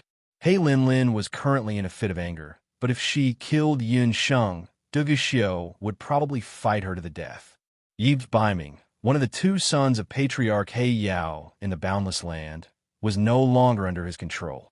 If Dugu Xiao was the same, then the 8 desolate tribes' hopes of counterattacking the Boundless Land would be shattered. Uncle Song, if you knew this woman's identity, I'm afraid you wouldn't say that. You might not know, but this woman is a descendant of Celestial Fox. He Linlin walked to Yun Sheng's side and lifted her face. He Linlin only found out about this recently. Before He Linlin killed the Emperor of Zhou State, she heard him say that Yun Sheng's mother was actually a Celestial Fox. Yun Sheng was a mixed-blood Celestial Fox. What? Director Song turned pale with fright and disbelief. He couldn't help but think of Yun Sheng's profound magic that day. Celestial Fox. If she was a Celestial Fox, it wouldn't be difficult to explain why Yun Sheng had such a high magic talent. Take her away. Director Song no longer objected. Yun Sheng was very puzzled, but she vaguely guessed that Director Song's sudden change in attitude had something to do with her bloodline. You want to execute Yun Sheng? No, I won't agree. Hey Linlin, Yun Sheng is my person. It's not up to you to decide. When Dugu Xiao learned that Yun Sheng and the others had been rescued, he was even more surprised that He Linlin actually wanted to execute Yun Sheng. Dugu Xiao, what do you mean she's your person? This woman has already colluded with outsiders. She came in under your nose with Yi Baiming in disguise. You're being led by the nose, and you don't even know, He Linlin mocked. Dugu Xiao's face turned ugly. No matter what, I won't allow you to hurt Yun Sheng. Then you can watch them escape from Later Qin and let the whole world laugh at you. Qing Empress killed the Emperor of Later Qin. If you don't execute this woman, what excuse will you use to fool those officials in the imperial court? Or will you say that you want to hand over your own mother? What's more, you can't marry her. She's a descendant of Celestial Fox. You should know the rules of the Black Qilin group. He Linlin glanced at Dugu Xiao gloatingly. Dugu Xiao's body suddenly shook. Impossible. She's a human. How can she be a descendant of Celestial Fox? If you don't believe me, you can go and check. I heard that more than 10 years ago, the reason why the Zhao state wanted to kill her father was because her mother was a descendant of the Celestial Fox people. As for the rules of the clan, it's already written down. You can ask Uncle Song about this. When He Linlin saw the blood draining from Dugu Xiao's face, she felt a kind of carefree after taking revenge. Chapter 9:20. Master, if I may be so bold as to ask, what is the clan rule?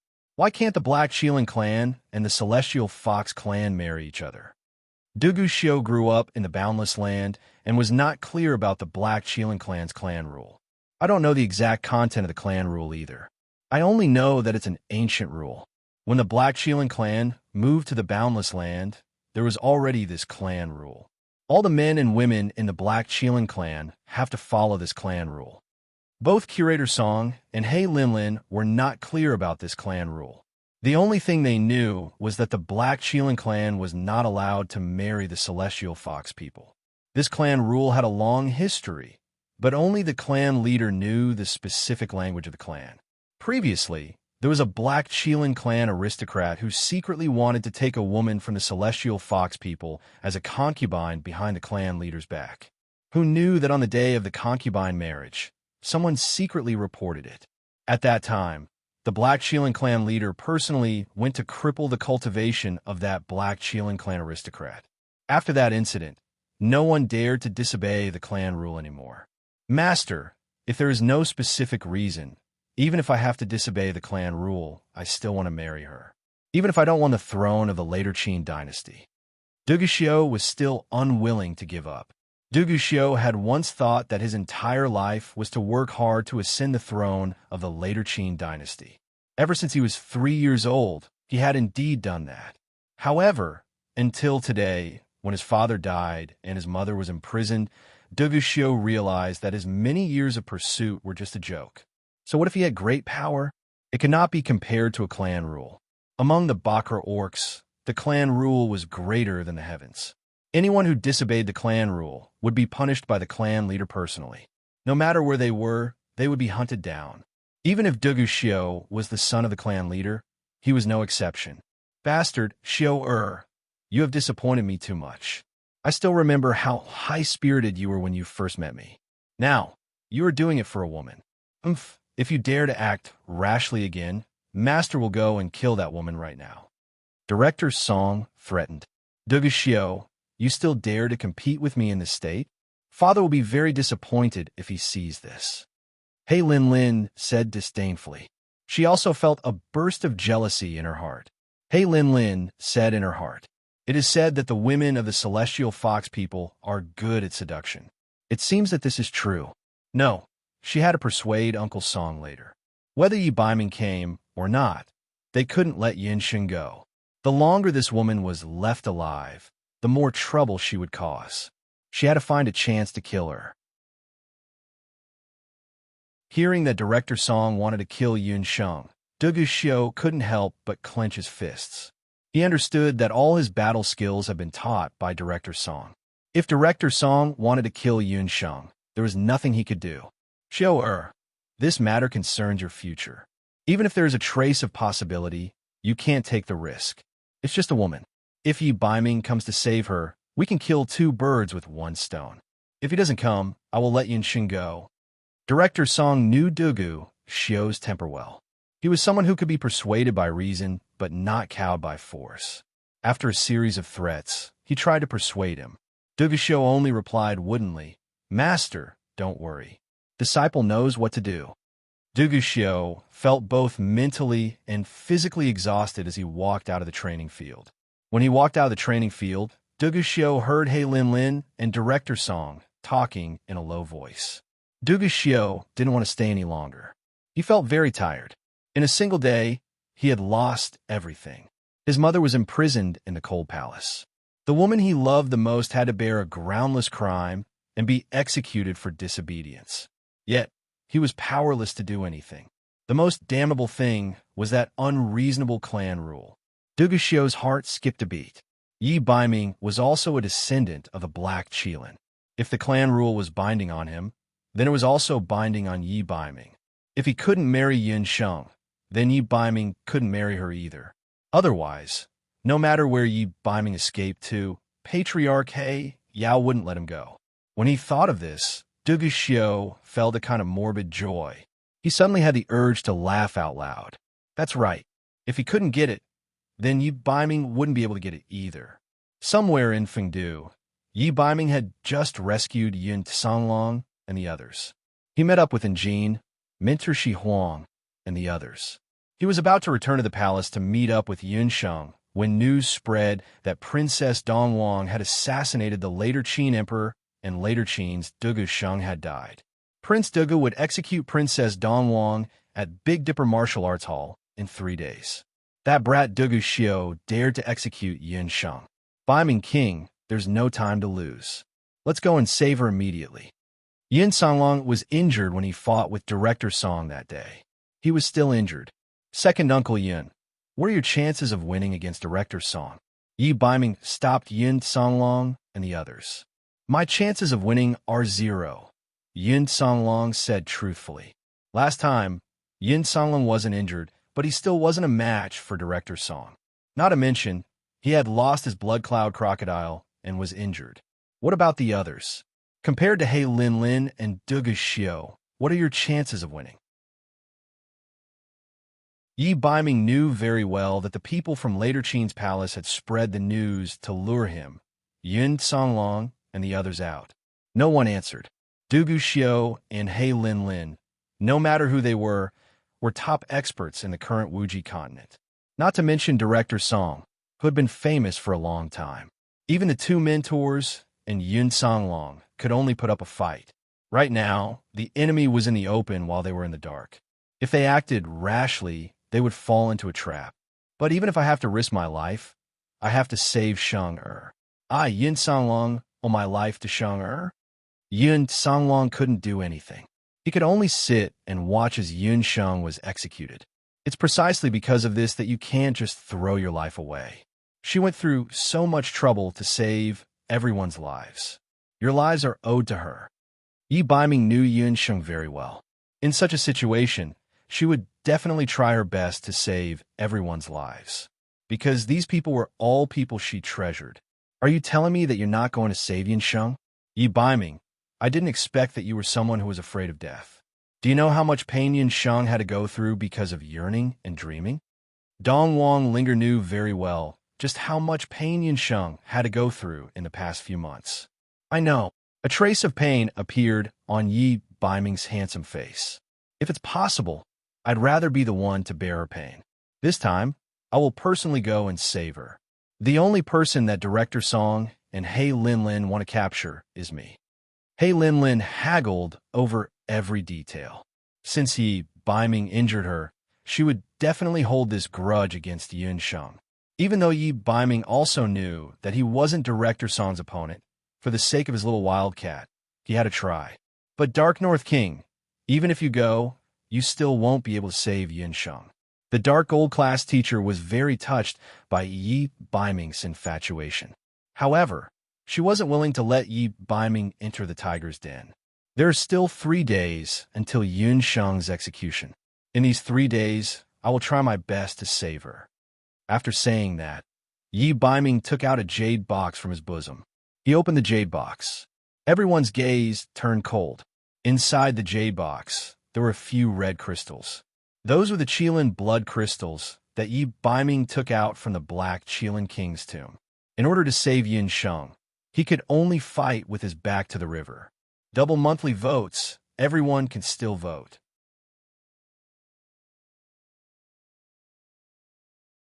Chapter 9:21. Dugu Xiao walked into the dungeon of the Crown Prince's residence. Yun Sheng was locked with the Dharma Soul lock, but she could still move freely. She sat cross-legged on one side of the dungeon with her eyes closed. Her long eyelashes looked like butterfly wings under the illumination of the magic array. Although she was a prisoner, she was still neat and tidy, like an orchid blooming on the other side of the river. Dugu Xiao felt suffocated for a moment. It was said that the celestial fox family had the beauty of a celestial being. Yun Sheng lived up to the name of Celestial Fox. But why didn't he know that she was a descendant of Celestial Fox until today? You will be executed in the Big Dipper Martial Arts Club in 3 days.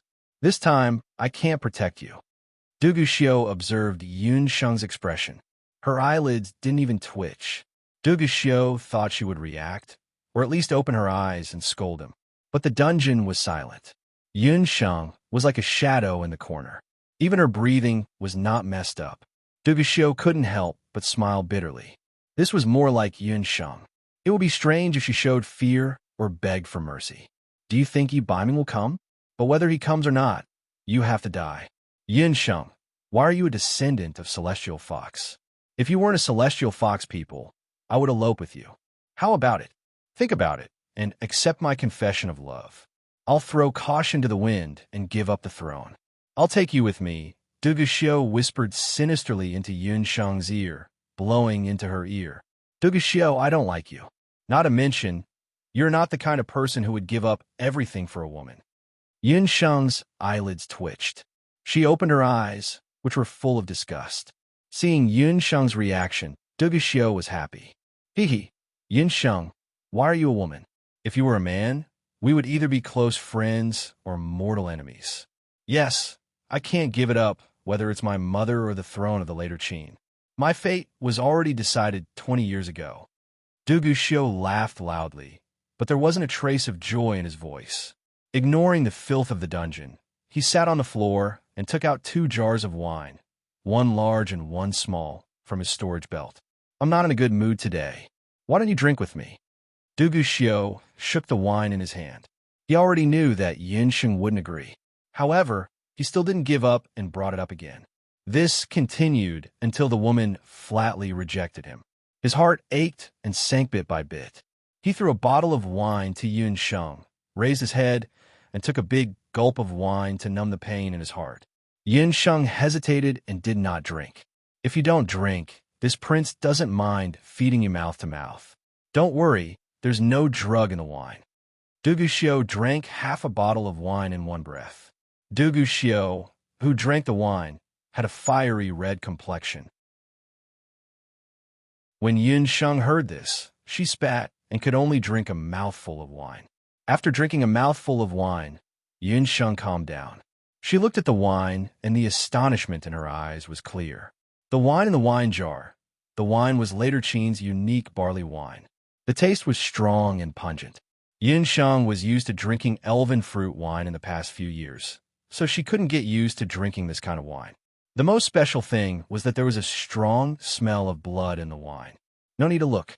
There's this prince's blood in the wine. Since you're going to die, it doesn't make a difference whether your soul yearns for you or not. Dugu Xiao pretended to be bold and took a sip of wine. No wonder his face was a bit pale when he came in. Only the heart's blood could resolve the yearning for one's soul. The blood in the wine. Yinsheng held the wine jar, her heart filled with mixed feelings.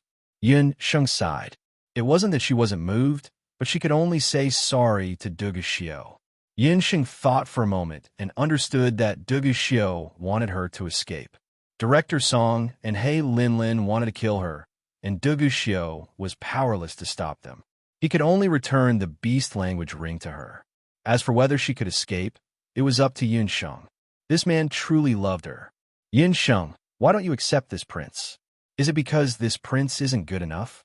Or is this prince not handsome enough? Not considerate enough? Dugu Xiao took advantage of the wine and asked the words hidden in his heart. When it came to Yinsheng, Dugu Xiao's initial anger turned to curiosity and then to forcefully take her. He always thought that no woman could resist his advances. But Yinsheng remained indifferent. After being asked by Dugu Xiao, Yinsheng thought for a moment. She carefully recalled everything that Dugu Xiao had done. You're quite good, but we're not suitable for each other. Dugu Xiao, your heart is too big, and my heart is very small. It can only accommodate one person.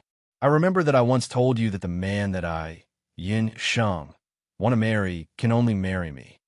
Actually, Yinsheng also didn't understand why she didn't accept Dugu Xiao. In terms of conditions, what Dugu Xiao gave her was the best. Even when she caused chaos in the Qin palace later Qin, this man still tried his best to protect her. Even though this time, he had to make her the scapegoat under the pressure of Director Song and He Linlin. After thinking about it, Yinsheng could only blame it on Dugu Xiao being too fickle in love. Lu Minglang, who had a foot in two boats, gave Yinsheng a bad first impression. So, Yinsheng rejected the married man Dugu Xiao from the beginning. Then what about Yi Baiming? Do you love him? Dugu Xiao tilted his face, narrowed his eyes, and asked unwillingly. Yinsheng was at a loss for words. She originally thought that she could directly deny it, but she didn't know if it was because of the alcohol or something else. But for some reason, Yinsheng unexpectedly remembered that day in the dilapidated house. Yi Baiming hugged her and whispered in her ear like a lover, Yinsheng, you're a woman. If you're tired, I'll take care of everything. These words were still lingering in Yinsheng's ears. So, even if she was going to be executed 3 days later, she was still fearless, because she knew that man would definitely come to save her. Thinking of this, Yinsheng felt as if her tongue was tied. She couldn't spit out the word no matter how hard she tried. Dugu Xiao's heart was bitter. The wine in his mouth had long lost its taste. Yinsheng was still stubborn, but he could see it clearly. Yinsheng could reject his confession of love without hesitation. But when he asked about Yi Baiming, Yinsheng's eyes had a trace of intoxication. Her cheeks flushed red. In the end, he had lost to Yi Baiming. Even if the blood of the Black Chelan clan flowed in their bodies, that man, his half-brother, had already occupied this woman's heart. For her, so what? If he couldn't have it, Yi Baiming wouldn't have it either. That night, Duguxiu drank a total of 10 jars of wine in the dungeon. He didn't say much and just drank in silence. He only got up around daybreak. Before leaving, he kicked the wine jar and said in a muffled voice, "Yin Sheng, if Yi Baiming comes this time, I'll definitely kill him." Definitely. His ferocious look made Yun Sheng a little scared. With that, Duguxiu walked out, leaving behind a floor full of broken porcelain.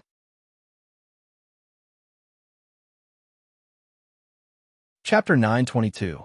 3 days later, on the Big Dipper Martial Arts Hall's training ground, Duguxiu was dressed in a golden robe with 9 dragons. Later Qin Emperor had passed away, and Duguxiu would inherit the throne 7 days after his death.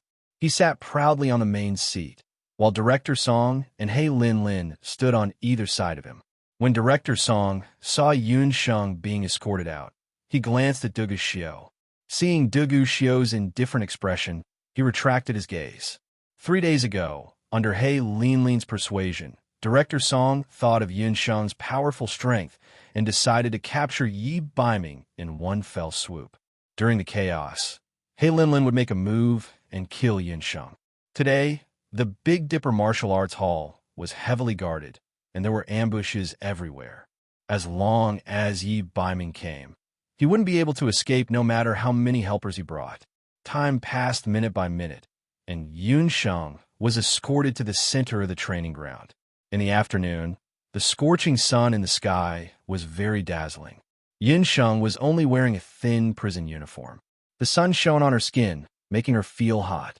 The sand in the hourglass slowly flowed out, but Yi Baiming didn't appear. It's almost noon. Why hasn't Yi Baiming appeared yet? Don't tell me he's not coming. Director Song couldn't help but feel suspicious. Impossible. He will definitely come. Duguxiu looked at Yun Sheng. Whether he comes or not, once the hour is up, immediately execute him. He Linlin felt a trace of relief. If Yi Baiming didn't come, wouldn't it mean that he didn't love this woman that much? Duguxiu glanced at Yun Sheng from the corner of his eye. Ever since Yun Sheng had been brought into the Dharma drill ground, her head had been lowered. There was no longer a silver snake mark on her arm. Duguxiu felt a sense of loss in his heart. In the end, it was noon. Yi Baiming still didn't appear. Duguxiu couldn't help but clench his hands, and his palms felt slippery. His gaze fell on Yun Sheng. That day, Duguxiu used his drunkenness as an excuse to get rid of Yun Sheng's lingering yearning. However, he couldn't bring himself to do it, so he used the excuse of drinking to get rid of his worries. His original intention was to make himself give up, but who would have thought that even though it was like that, the thought of Yun Sheng possibly dying still bothered him in his heart. Duguxiu thought to himself, Yi Baiming, why aren't you here yet? Could it be that you're afraid? Once Yi Baiming arrived, he would definitely be captured by Director Song and brought back to the 8 Desolates to marry He Linlin. Yi Baiming, if you didn't come today, even if this crown prince had to break through Zhou state, I would have killed a coward like you. Duguxiu couldn't help but feel anxious. It's already noon, but Yi Baiming hasn't shown up. It's time for the execution. I'll do it myself. He Linlin couldn't wait to execute Yun Sheng. She quickly walked forward. Wait a little longer. Duguxiu stared at Yun Sheng with a complicated expression. There was a bit of resentment and anxiety in his eyes. Show her. There's no need to wait any longer. The news of Yun Sheng's execution can no longer be sent out. Someone must die today. Director Song stepped forward and blocked Duguxiu. He Linlin walked in front of Yun Sheng and said softly, Yun Sheng, are you disappointed that Yi Baiming didn't come to save you? It's no wonder. He's now the regent of Great Zhou. The country is within his reach. Why would he send himself to death for a lowly celestial fox mixed blood like you? Don't worry. Since we're both from the 8 Desolate tribe, I, He Linlin, will personally send you off today. Beside her, the executioner hurriedly handed over a punishment knife. He Linlin sneered. With a pinch of her index and middle fingers, the punishment knife, which was about an inch thick, broke in half. In He Linlin's hand, there was a sudden burst of flames. A ferocious-looking large blade, condensed from battle chi, appeared in her hand. On the blade, battle chi surged like angry waves. It was enough to devour all life. He Linlin stared at Yunsheng's neck, which was as white as a jade carving. A poisonous light flashed in her eyes. She raised the battle chi knife. Wait, I have something to say to her. Duguxiu glanced at Director Song. Master, she's still the person this disciple loved deeply. This disciple wants to say a few words to her before she dies. Director Song looked at the sun. It was already noon. There was no movement in the surroundings. Why hadn't Yi Baiming come yet? Could it be that that brat had heard some news? Or did he also know that Yunsheng was a descendant of Celestial Fox? He was afraid of the clan's rules and gave up on Yunsheng. Director Song nodded. He Linlin could only unwillingly retreat to the side. Duguxiu walked in front of Yunsheng. He knelt down on one knee and looked at Yunsheng at the same level. Due to the scorching sun, a layer of sweat appeared on Yunsheng's white face. Her dark eyes were as calm as before. He won't come. Do you hate him? Duguxiu's finger brushed Yunsheng's wet hair. I believe in him. Yunsheng smiled brightly. The dimples on the side of her mouth were exceptionally beautiful. You're still so stupid when you're about to die. Duguxiu smiled bitterly. He suddenly hugged Yunsheng. Yunsheng stiffened, but her hand retied. She couldn't break free for a moment. Suddenly, a hard, ring-shaped object appeared in her hand. Beast language ring. Yunsheng stopped struggling. Due to Duguxiu's blocking, He Linlin and Director Song didn't notice Duguxiu's actions. They also didn't know that Yunsheng was slowly putting on the summoning ring. Duguxiu, have you said enough? He Linlin was a little annoyed. Why are you panicking? This prince has locked this woman up for so long, and I haven't even touched her finger. If it were you, would you be satisfied? Duguxiu changed into a cold tone. He stared at Yunsheng's lips. The woman's plump lips were full and dark red. They were like watery cherries, tempting people to commit crimes.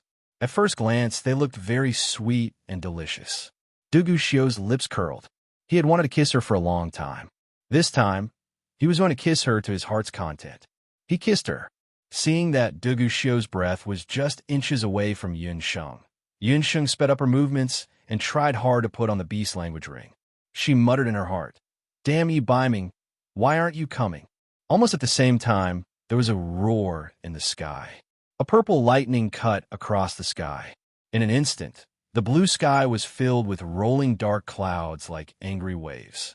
In an instant, the sky seemed to have turned into an ocean.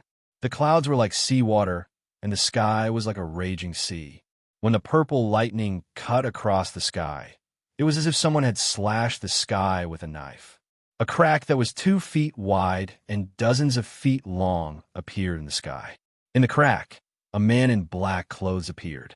Under the contrast of his black clothes, the man's bronze skin flashed with a metallic luster. He had a pair of flirtatious phoenix eyes, a high-nosed bridge, and lips that were as thin as a blade. In his hands, there were 2 short daggers made from fighting energy.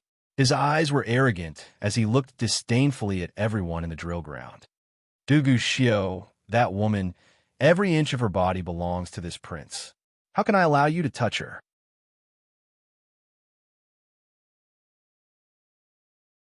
Chapter 923. Yi Baiming.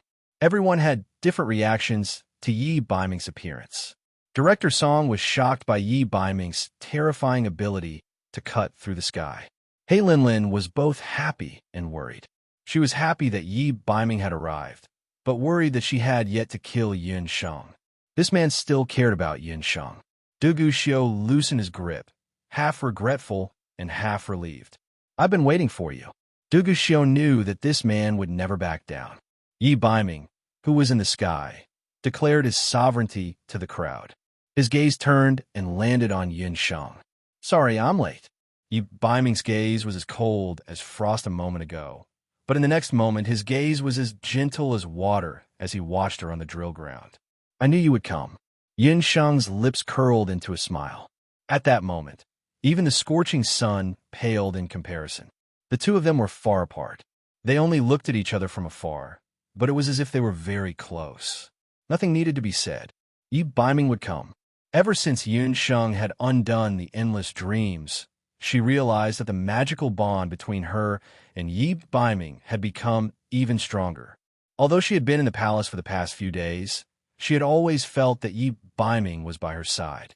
The tacit understanding and trust between the two of them was especially glaring in the eyes of everyone present, especially He Linlin and Dugu Xiao.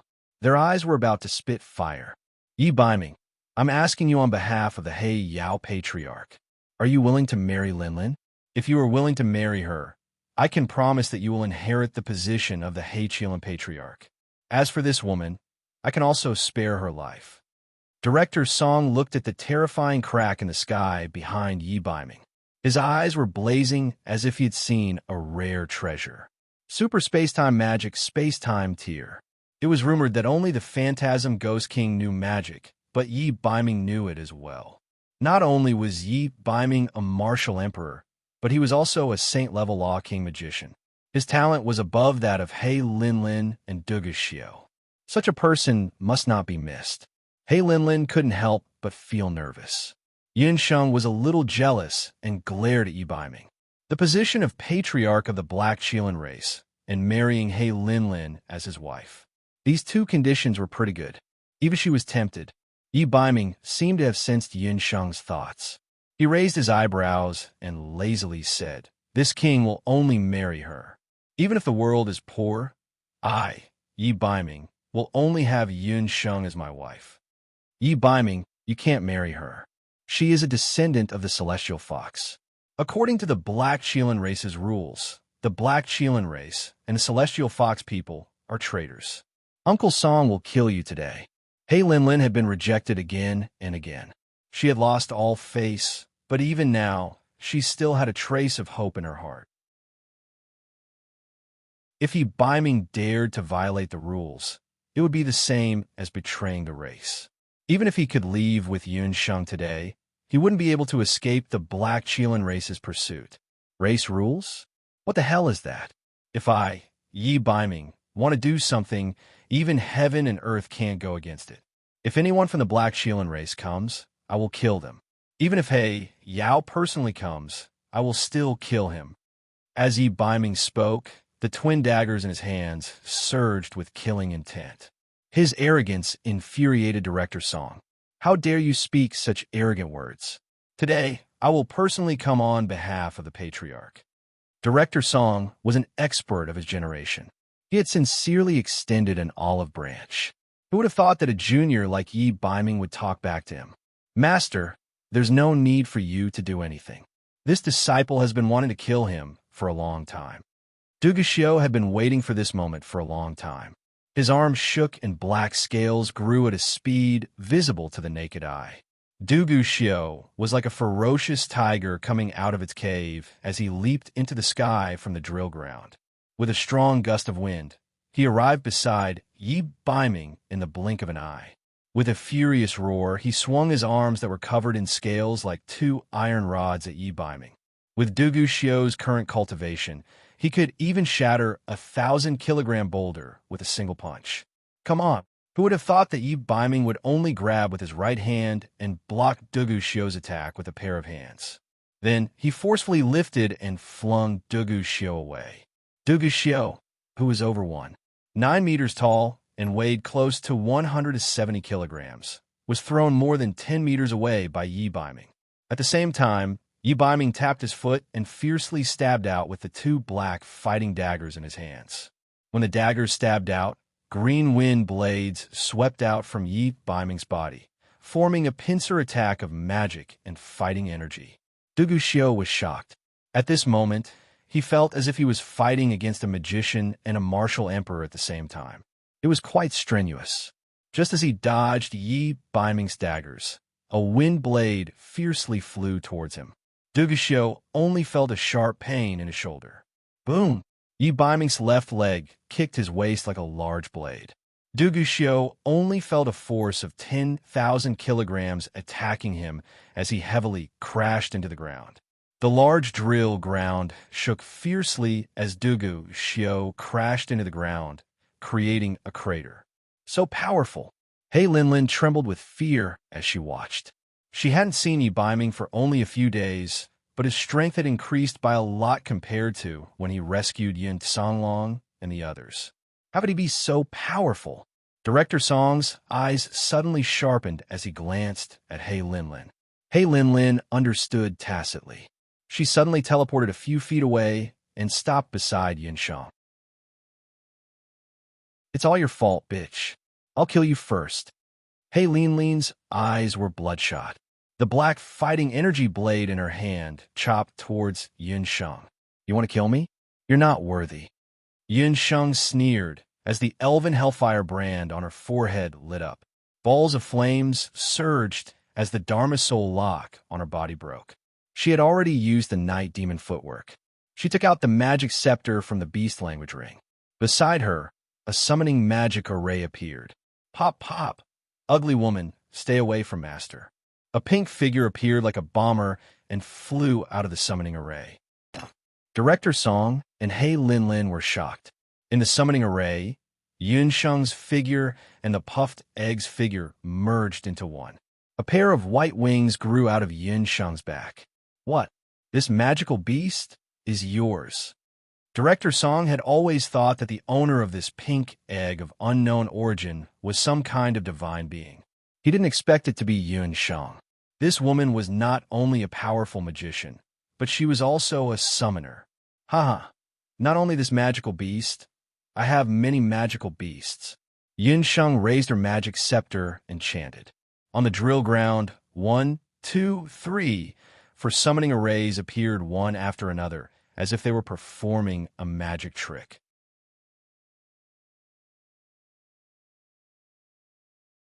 Chapter 924.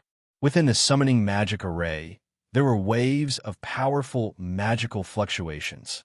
The first to appear was a black dog with a wolf-like body. Director Song's pupils shrank. What kind of magical beast was this? Then, a giant ant with a strange appearance appeared. Its body was densely packed with centipede-like feet. Then a blonde beauty with a crown on her head came out. Her whole body exuded a strong water element. How can I be left out at this time? On the magic scepter, Queen Yi Cha, who had turned into a night charm soul stone, also came out to join the fun. She flipped her black, silk-like wavy hair and threw a lethal, coquettish glance at Director Song and the others. Her coquettish eyes contained boundless killing intent. What the hell are these things? Hei Linlin opened her mouth wide enough to swallow an egg. Even she and Director Song, who came from the Ba Huang tribe, could not recognize the origin of these magical beasts. But there was one thing that was without a doubt. These magical beasts were very strong. The waves of pressure they exuded showed that they were at least sanctuary-level magical beasts. Two of them were even king-level magical beasts. One summoned beast was not enough. Yun Sheng still had so many magical beasts. Linlin, kill her. Leave Yi Biming to me. Director Song was shocked and suddenly realized something. The Celestial Fox people.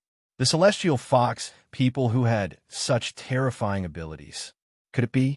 A moment ago, the girl who was waiting to be executed was like a dazzling, scorching sun. Her skin was as white as snow, and her wings were as white as a fairy's. Her eyes were filled with disdain. Any one of those magical beasts could be considered a mid-tier expert in the 8 Wastelands continent. They surrounded her like stars surrounding the moon. A figure appeared in Director Song's mind.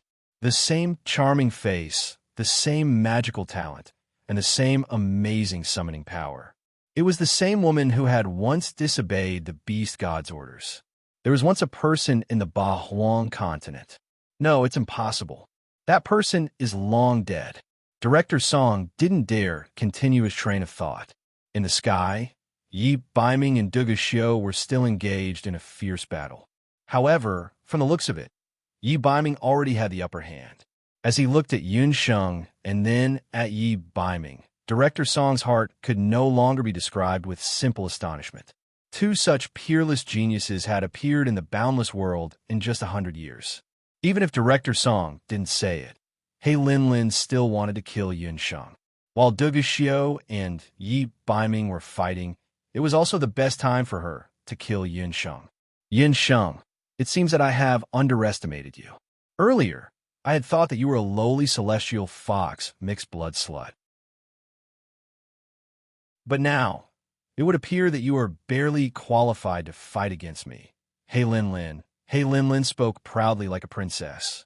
In the Ba Huang tribe, the status of purebred Bakra orcs and mixed-blood beasts was very different.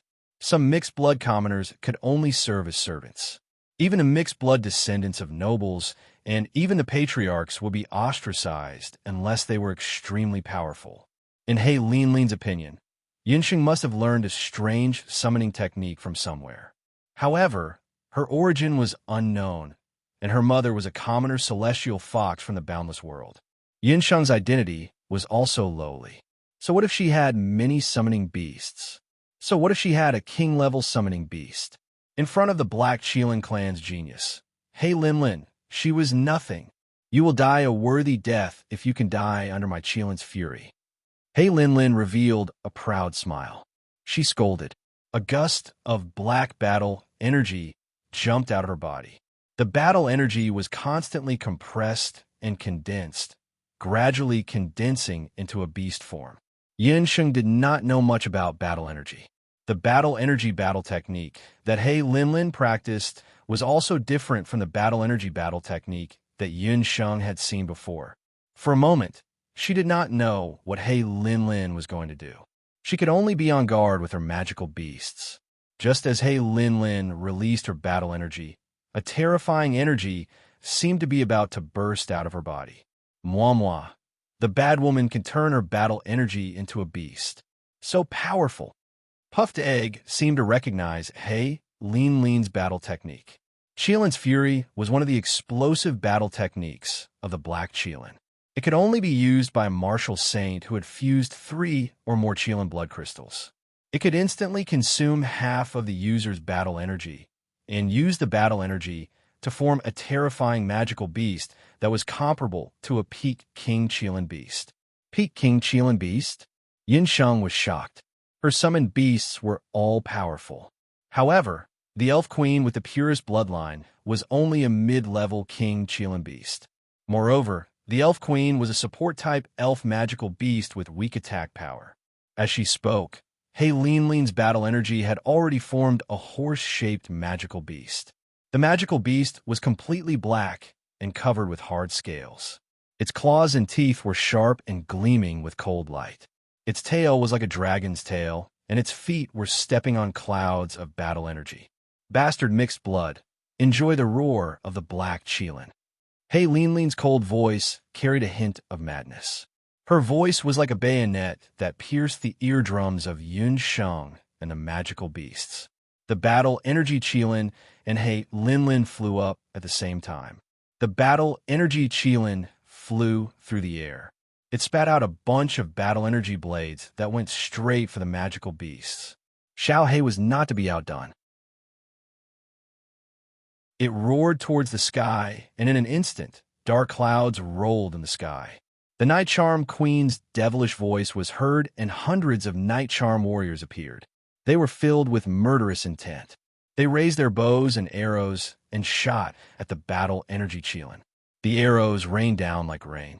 The battle energy Qilin roared angrily and swung its claws down. The hard ground of the drill ground was instantly blasted open. The arrows hit the Qilin's body. Not to mention it was injured, it didn't even scratch its skin. The strength of this Black Qilin's body had reached an astonishing level. Insignificant skill. Your magical beasts are too weak. He Linlin only had half of her battle energy left, but she believed that it was more than enough to kill Yinsheng. Is that so? That may not be so. Yinsheng's eyes were cold as she thought of something. The centipede ant general began to chant. On the ground, countless small ants crawled out from the cracks. Those small ants climbed onto the Black Qilin's body.